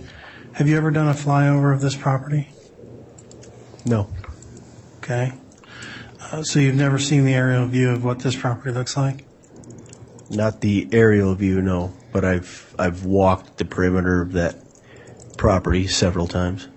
And you looked up I would imagine I would have looked up at some point, and you saw the sky? probably. And you don't know what it looks like from the sky, right? That's correct. Okay. I'm going to object, Judge. He doesn't have the proper personal, he doesn't have the foundation to be able to say that this is what it is, what it purports to be. All right, what's the response from the state on the objection? Your Honor, the detective himself has been on the property multiple times. As he's testified, he was able to produce this just using Google Earth. And it's simply to aid the jury in the location of the items he'll be discussing today. For demonstrative purposes, I think the state, I think he has more than laid adequate foundation for that document to come in. All right, the objection's overruled. The court does find there's been sufficient foundation laid to introduce this, not for evidentiary purposes, but for demonstrative purposes to assist the jury in reviewing or referring to locations. So for that limited purpose, the exhibit is admitted. States 10A.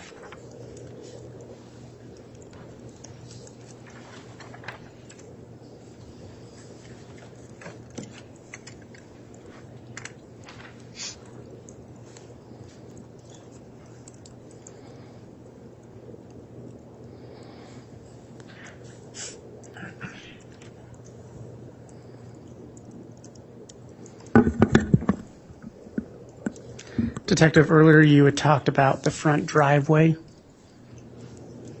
Is that, can you see where I'm pointing with my pen? Objection is leading, Judge. I'm just Overruled. asking a question. Is this It's a the leading area? question. I'm objecting to I the. overruled it, Mr. Okay. Thomas.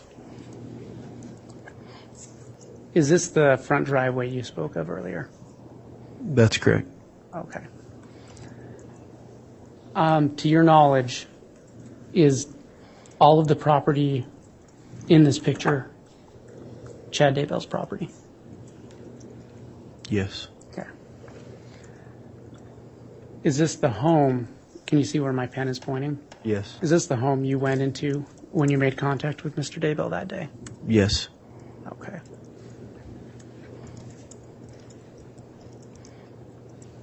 Is this the pond area that you referred to earlier? Yes, it is. And you mentioned a tree by it. Is this that tree? Yes, it is. Thank you. Detective, you talked about activity going on there. Did you go over to that area? I did. Okay, and what did you observe happening there? Initially, we had located an area of concern because there was longer grass and weeds that were longer than about a 4x2 section where there was shorter grass and just a little bit of dirt showing. So initially, that's what caught our attention in that area. Okay. What happened there? The evidence recovery team began doing their thing as far as marking it off and getting it ready to excavate. Okay. Did you witness that excavation? I did.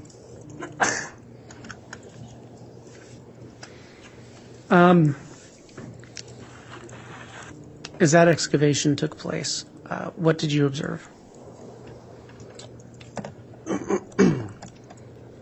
I observed the ERT team remove the top layer of soil in that area. As they began removing the top layer of soil, it began to expose 3 large white rocks. And at that point, there was a strong odor of, through my training experience, it was a decomposing body. Okay. Is that something you've smelled before? Unfortunately, yes. Okay. Did they uncover those rocks? They did. Under the 3 large rocks, there was 2 pieces of wood paneling, thin wood paneling, under the rocks. Okay. Were those removed? They were removed. Okay. What happened after that? Or what did you observe after that? Once we removed the wood paneling, you could definitely see a difference in soil. The soil began to look moist. So you had a definite distinction between the soil on the outside and the soil in the middle of this area where we began excavating.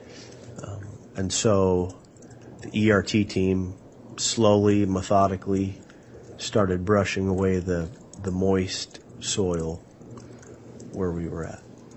Okay. And I just want to ask you a clarifying question. Were you physically aiding in the excavation? Not then, I was not, no. Okay. Were you watching the the FBI team do that? Yes, I was watching them do that. Once those panels were, well, you've already testified to that. What did you observe next? They began removing the soil. Once they started removing the soil, slowly and methodically, we began to see a black, round object starting to protrude through the dirt. Just a few inches deep. It wasn't very deep at all before we saw the round object. It appeared, looking at it, appeared to be like a texture of a plastic bag. Okay. Did they continue to uncover that? They did. What did you observe? They scraped away some more soil around that round object, and it began to take the shape of it looked like the crown of a head protruding through the dirt. Okay. What action was taken next? They continued to dig around that, what we started to call the burial site,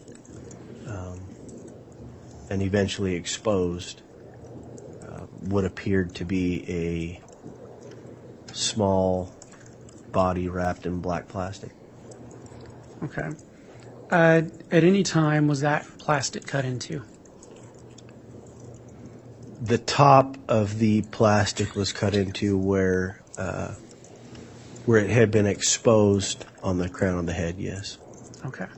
And do you know what the purpose for that was? We wanted to see exactly what it was without manipulating or damaging any of the evidence. So the ERT leader, Steve Daniels, used a sharp instrument, made a slit down the top of the plastic. It exposed a piece of white plastic underneath that. A slit was made in the white plastic, and eventually we were able to see that it looked like brown human hair. Okay. What did you observe at that point? At that point, we were then told that Chad Daybell was leaving his daughter's residence at a high rate of speed. His daughter lives caddy corner to his residence. So we were told he was leaving at a high rate of speed. And at that time, Chad Daybell was pulled over and taken into custody. Okay. At that time, did you return to what you referred to as the burial site by the tree? Yes, I did. Okay. What did you observe after that? Eventually, all the dirt was removed from the small body wrapped in plastic. The body was then photographed. ERT took their measurements. The body was eventually removed from the burial site and put into a black body bag, which was locked for evidence purposes and placed in the back of the coroner's vehicle on scene. I want to ask you a clarifying question. You're referring to a body. Had you, other than the slit in the head area, you testified correct that this body was in a black plastic bag? Correct. Did you remove any of the other black plastic at that time? No, it was just, when I testified to that, it was just the shape of a small body wrapped in black plastic. Okay. And you state, what was done with that after it was removed from that site? It was placed in the back of the coroner's vehicle and driven to the morgue by the Fremont County coroner and a Fremont County deputy. Myself and Lieutenant Ron Ball followed behind that vehicle all the way until we got to the morgue where it was turned over. Okay. After you took that body to the morgue, what did you do? We went back to the Daybell residence to assist with further excavation. Okay. Was there another area that was searched on the Daybell residence that day? There was. And if I could ask, is there a pointer that the witness can use? I think we do have a laser pointer available. He's got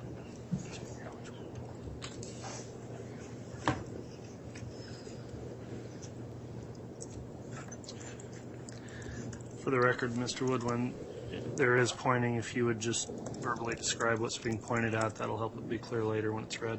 Thank you.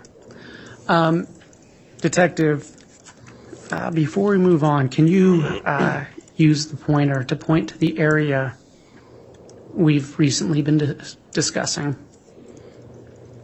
Objection vague. Can you Discuss the point whole to the property, area Judge. where? Hang on a sec. Pending objection overruled, you can inquire. Okay. Well, and to clarify, can you point to the area where the body was found in black plastic? There is a tree right here. On this side of the tree, just underneath, the body was found in black plastic, just underneath that tree. Okay. Thank you. You had mentioned a fire pit earlier. Yes, sir. Can you point to where that is? The fire pit is right around here. All right. So you testified you went up to the morgue at the hospital, and at that point you came back to the Daybell residence on June 9th, correct? Correct. And I had asked if there was another area being searched that day. Can you point to where that other area is?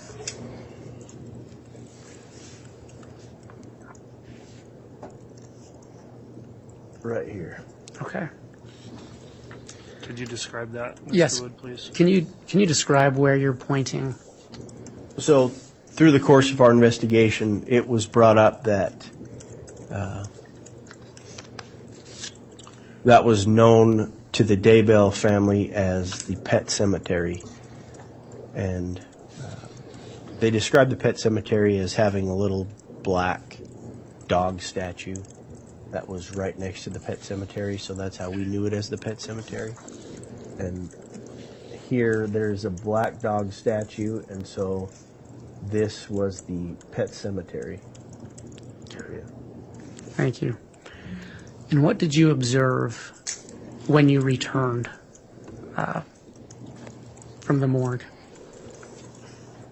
When I returned, the ERT team had already began excavating a part of that pet cemetery. They had dug down a little bit, not too much, and that's when I arrived back on scene. Okay. And what did you do at that point? At that point, I walked over to the pet cemetery area. I began observing. In digging down, they located items of interest that we needed to slow down and dig more methodically. So at that point, a few of us got on our hands and knees and began digging around this moist section of dirt. Okay. And then what did you observe? As we began digging, we were on our hands and knees. We started to uncover just burnt flesh, charred bone. The smell was, again, of a decomposing body. We had to take turns digging because the smell was so bad. We could only dig for a couple minutes. So we slowly began digging that. When you say slowly, what tools were you using to dig? Paint brushes, little trowels, just something so we can get just a little bit of dirt up without damaging anything in the ground. Okay.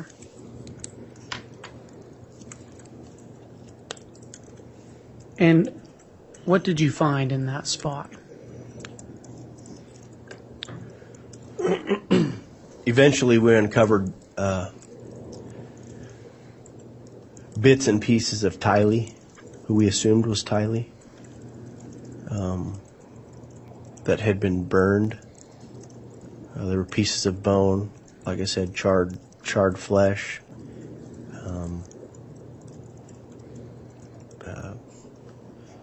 Just the best I can describe is just globs of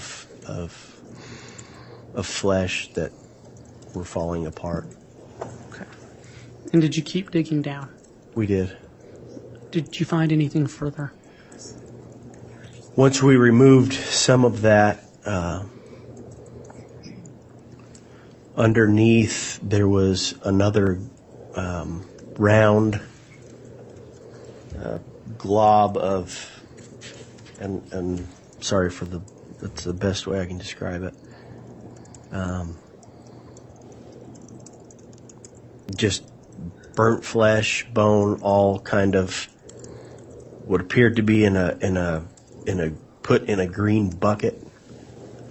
The bucket had melted, so it was kind of disformed, and the flesh and bone and was all kind of stuffed in that melted bucket, and so we began digging around that as well. Okay. And what happened as you did that? We were able to, like I said, we were only able to work a couple minutes before we'd have to get switched out by other detectives. We were able to get down all the way to the bottom of the mass, and what the goal was try to get to the bottom to be able to lift it onto a tarp or a body bag. As we got down to the bottom, there was a partial human skull underneath the melted bucket. Okay. Did you attempt to lift it out? We did. What happened? There were 3 or 4 of us that kind of climbed in this little hole, and we attempted to lift it out, but it kind of broke apart because it wasn't really being held in by anything. And so it kind of broke apart, and we had to go in and pick up the pieces out of the hole and put them back into the body bag. Okay. Detective, at this point in your search, was this still on June 9th, or was this another day? June 9th. Okay. At any point, did you have to stop working on June 9th? We did. It was getting late in the evening.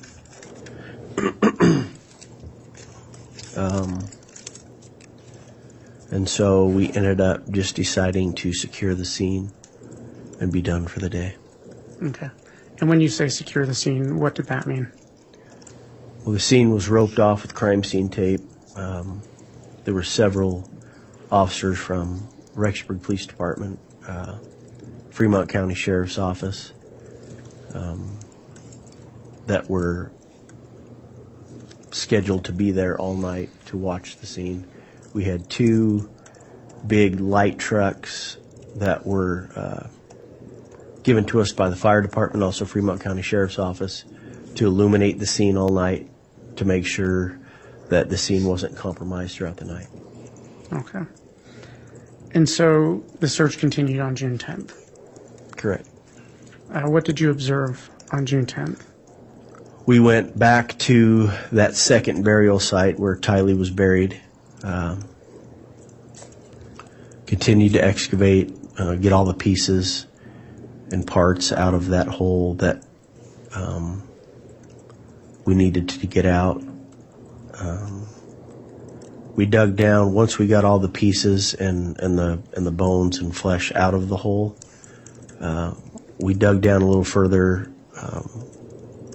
because the ground was still moist, the soil was still moist, so we wanted to make sure we got everything. There were bits and pieces that we found. Once we dug down more, there were teeth and different parts a little bit further down, but we just finished with that, and then Tylee was also put into a body bag and transferred to the morgue in the same manner that we took JJ. And was that at the morgue at Madison Memorial Hospital It was. in Rexburg, Idaho? Correct. Okay.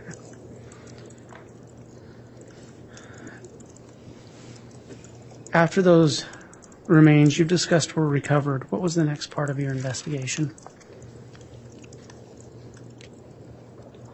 At that point, once we got Tylee out of the ground, we determined that we were going to take JJ and Tylee to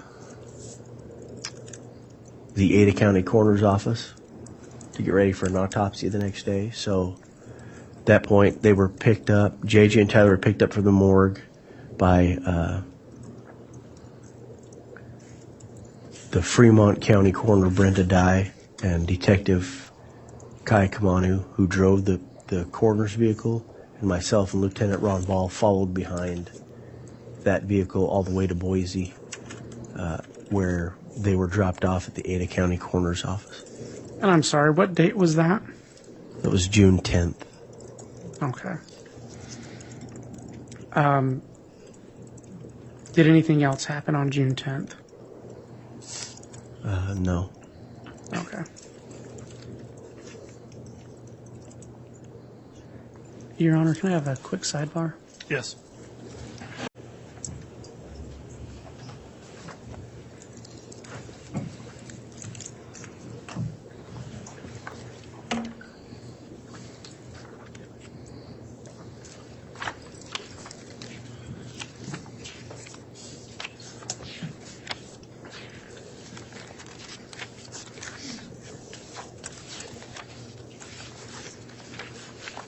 All right, Mr. Wood, you can continue your inquiry.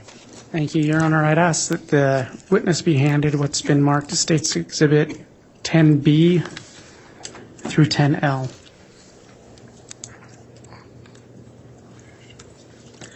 We'll need that.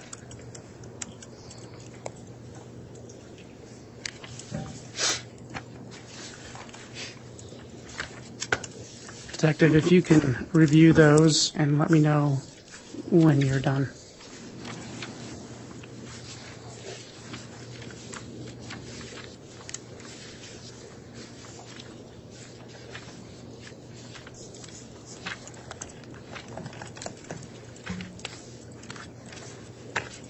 Okay.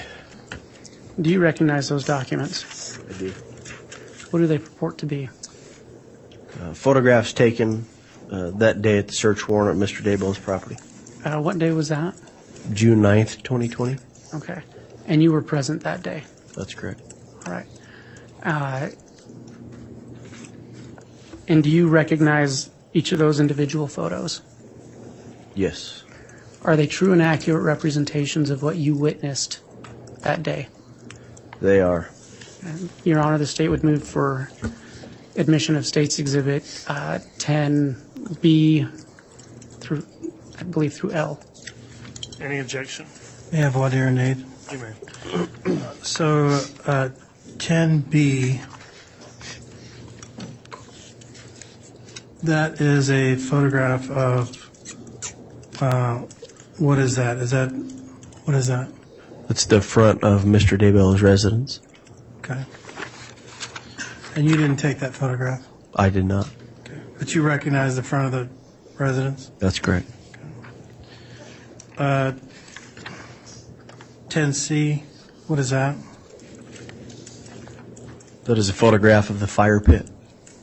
You didn't take that photograph? No, sir. Was that taken on the day that you were there? It was. Did you see the photograph being taken? I did not. Your Honor, I'm going to object on relevance. These don't go to foundation. He's already laid an adequate foundation. Is there a objection you're considering that's based on foundation? Or what's the basis of this line of voir dire? Well, I don't know when these were taken. I don't know who took them. And he's saying that all this happened and he saw all of it happen. Okay, well, we'll just go through them individually then, take up an objection one by one. So what's the objection on 10B? 10B, no objection. All right, 10B is admitted. Let's move on to 10C, which has been offered. Is there an objection? No, no objection. All right, 10C is admitted. 10D, is there an objection to that photograph?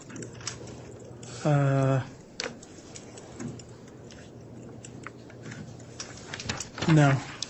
All right, 10D is Yes. admitted. 10E, is there an objection to that? 10E, yes, there's an objection. What is the objection? I don't know what this is. It's just a photograph of a piece of some grass. All right, Mr. Wood, response? We're on Detective, 10. do you have photographed 10E in front of you? I do. Okay. What does that purport to be? That is what I earlier testified to with the long grass and the short grass and a little bit of dirt sticking out where JJ Vallow was eventually uncovered. That's the location. And do you know where this location is? Yes. Can you point to it on the demonstrative Exhibit 10A?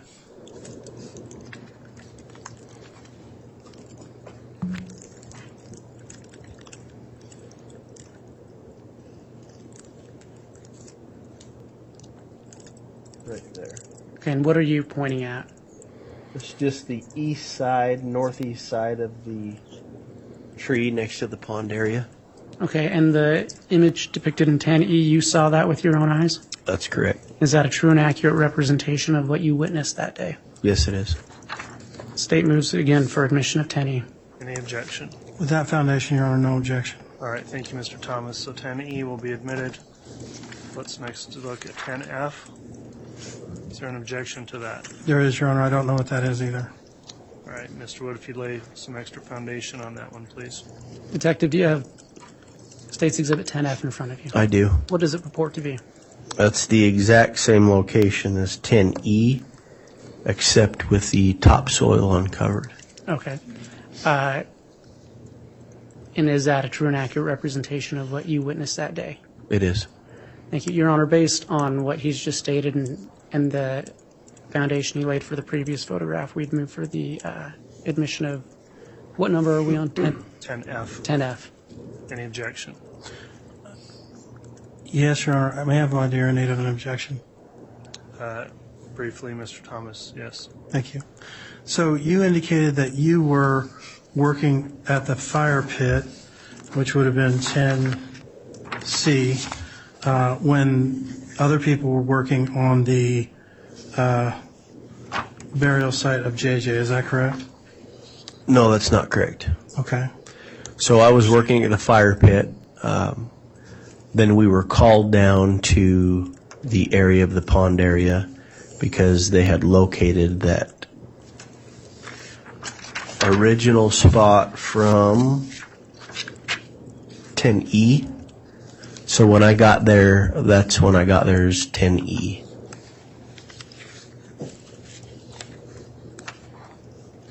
I see.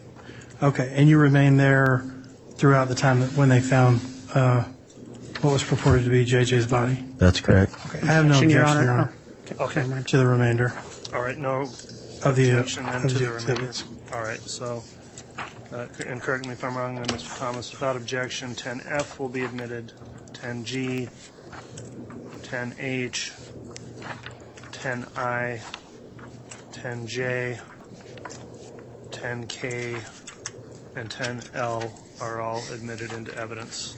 Mr. Wood, you can continue your examination. Thank you.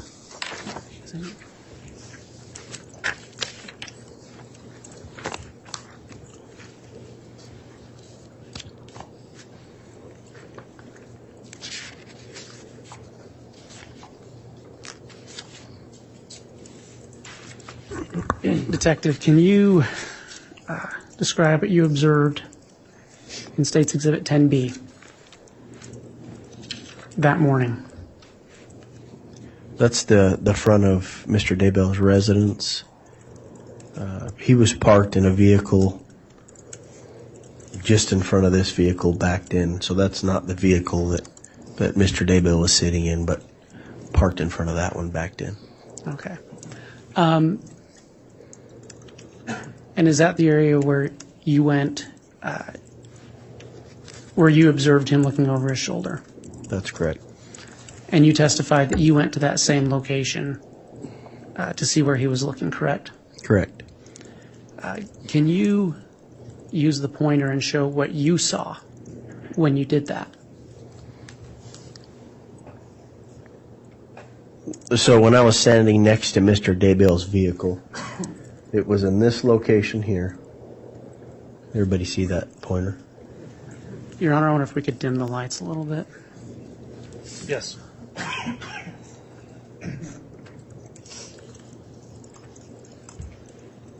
I was standing in this location on the driver's side. He was backed in on the driver's side of Mr. Daybell's vehicle. And when I was looking this way, it was directly to this tree here, which is where JJ was located, just underneath this tree. Thank you.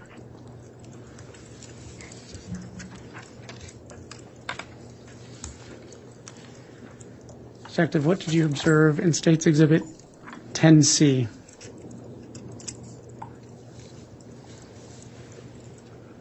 That's the fire pit where I was originally tasked to work. In the fire pit, we also located burnt bone fragments and teeth.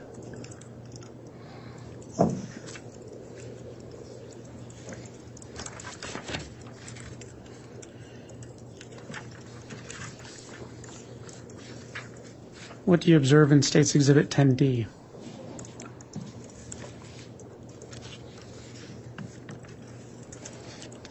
That's standing at the west side of the property facing east. Oh, where is it? And this tree is the tree that JJ was buried underneath, just on the other side of this tree.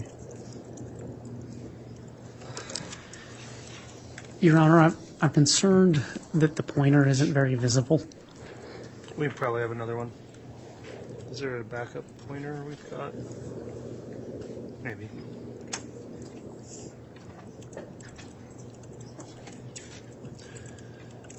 And if not, would it be possible for the witness to stand at the picture and point?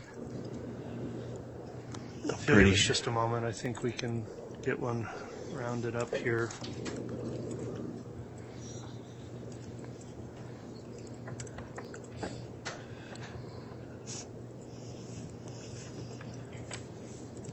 While we're waiting on a quick break here for that pointer, if anybody'd like to stand up, stretch their legs, that's certainly fine. You can do that.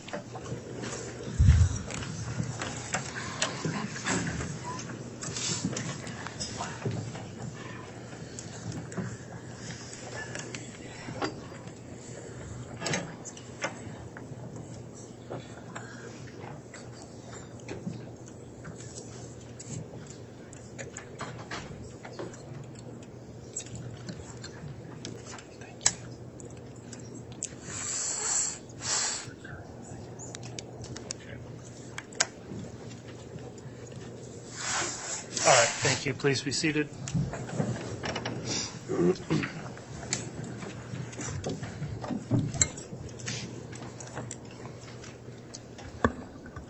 Go ahead, Mr. Wood. Can I inquire, did we get another pointer? We did. Can we just ask Detective?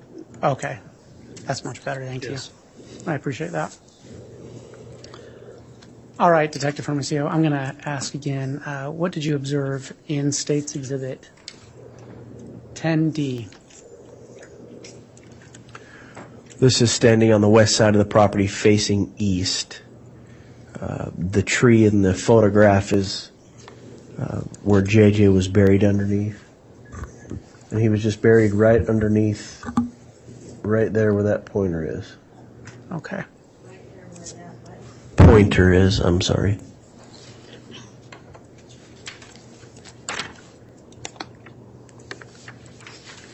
Detective, can you just describe what you observed in State's Exhibit 10E? That's the photograph that when we were originally working at the fire pit, we were called over. That's directly underneath the tree. And as I earlier testified, the difference in weed growth and the level of grass and a little bit of dirt showing brought our attention over there. So that's what we originally had seen. Okay. Just due to the lighting, can you use the pointer to point out those things you were talking about, where the grass is longer, where it's shorter? The grass is longer up here, and it's shorter through here. Okay, thank you.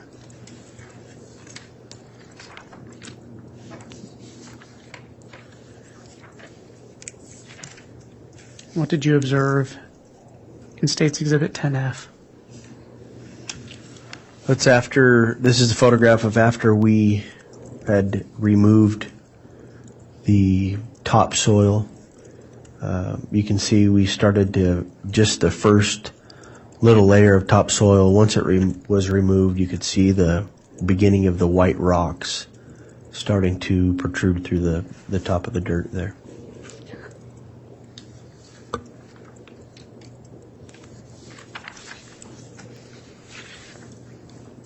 What did you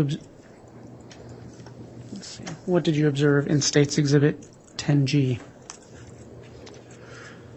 This is a photograph of once that topsoil was removed, the three white large rocks, the small rock. You can see right here is part of the wood paneling I described earlier underneath the rocks. We also noticed that the roots were cut along the burial site. So, just to clarify,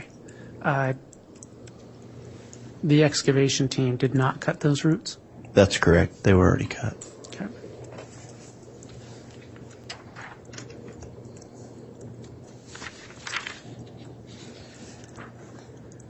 What did you observe in States Exhibit 10H?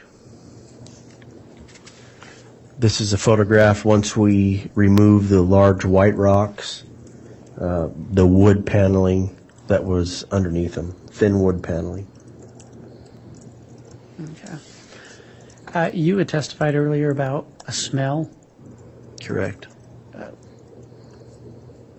Were you able to notice that smell at this point in the excavation? Absolutely. As soon as we removed the topsoil, we were able to smell. Okay.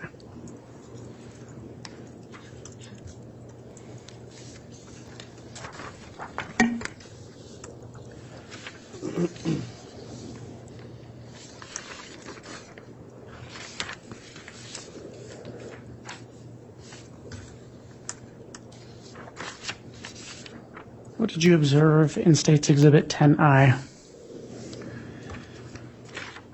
This is a photograph of when the wood paneling was removed. As I testified earlier, the soil began to look different. It began to look moist.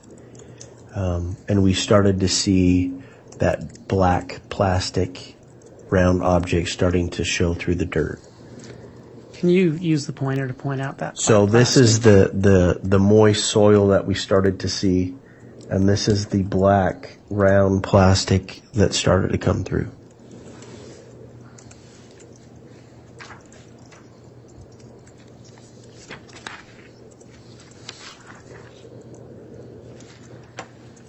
Can you tell the jury what you observed in States Exhibit 10J? Once we started to slowly excavate more of the soil, we were able to uncover a little bit more of the round plastic. And this is where it looked like to be the crown of a head sticking through the dirt.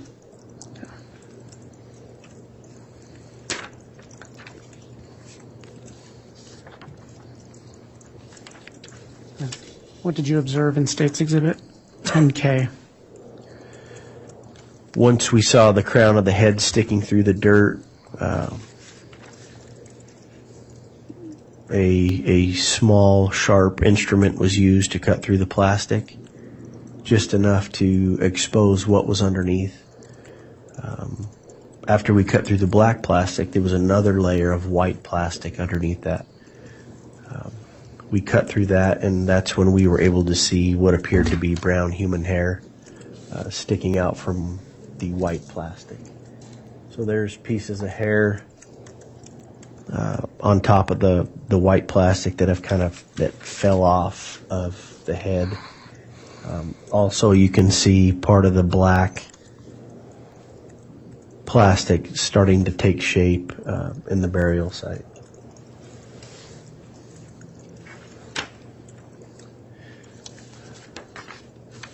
And what do you observe in States Exhibit 10L? This is where we removed the dirt off of the plastic. It's in the shape of a small human body that looks to be in the black plastic. And at that point, this is where we removed JJ and placed him in a body bag and into the coroner's vehicle, just as is.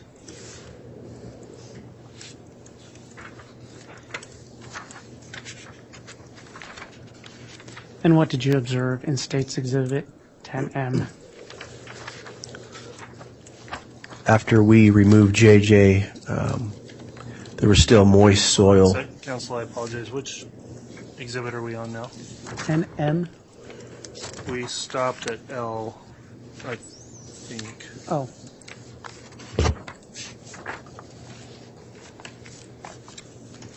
With what was previously moved and admitted. And I don't think I have a courtesy copy of M yet. Oh, I do. Apologies. So this has not You- yet been admitted. Okay, Your Honor, if this could be handed back up to the witness, and I'll... All right, the witness will be handed Exhibit States 10M. Detective, do you recognize State's Exhibit 10M? Yes. Do you recognize that? What does that document purport to be? The burial site where we took JJ out of. Okay, and were you there the day that photograph was taken? That's correct. And did you observe that with your own eyes? But yeah, I helped lift him out of the burial site. Is that photograph a true and accurate representation of what you witnessed that day? Yes, it is.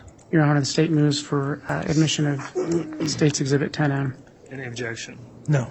All right, Exhibit 10M is admitted. And you can publish it, Mr. Wood. Thank you.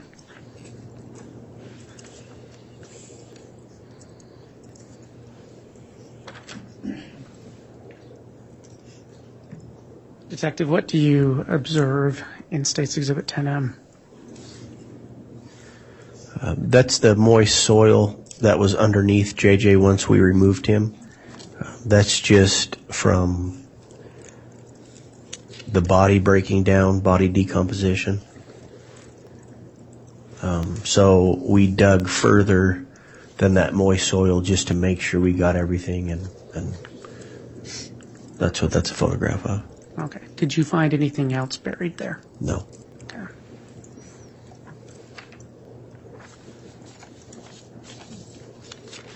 Just one moment, Your Honor.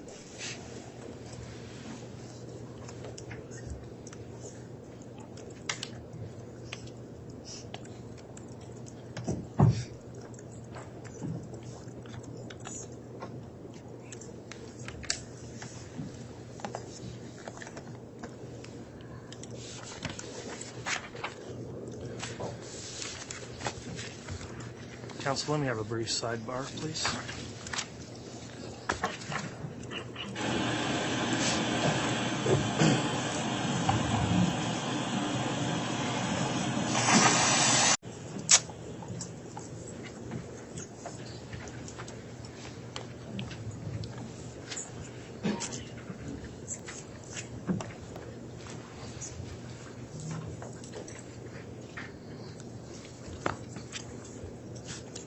Okay, I just had a brief sidebar with counsel discussing our scheduling for today.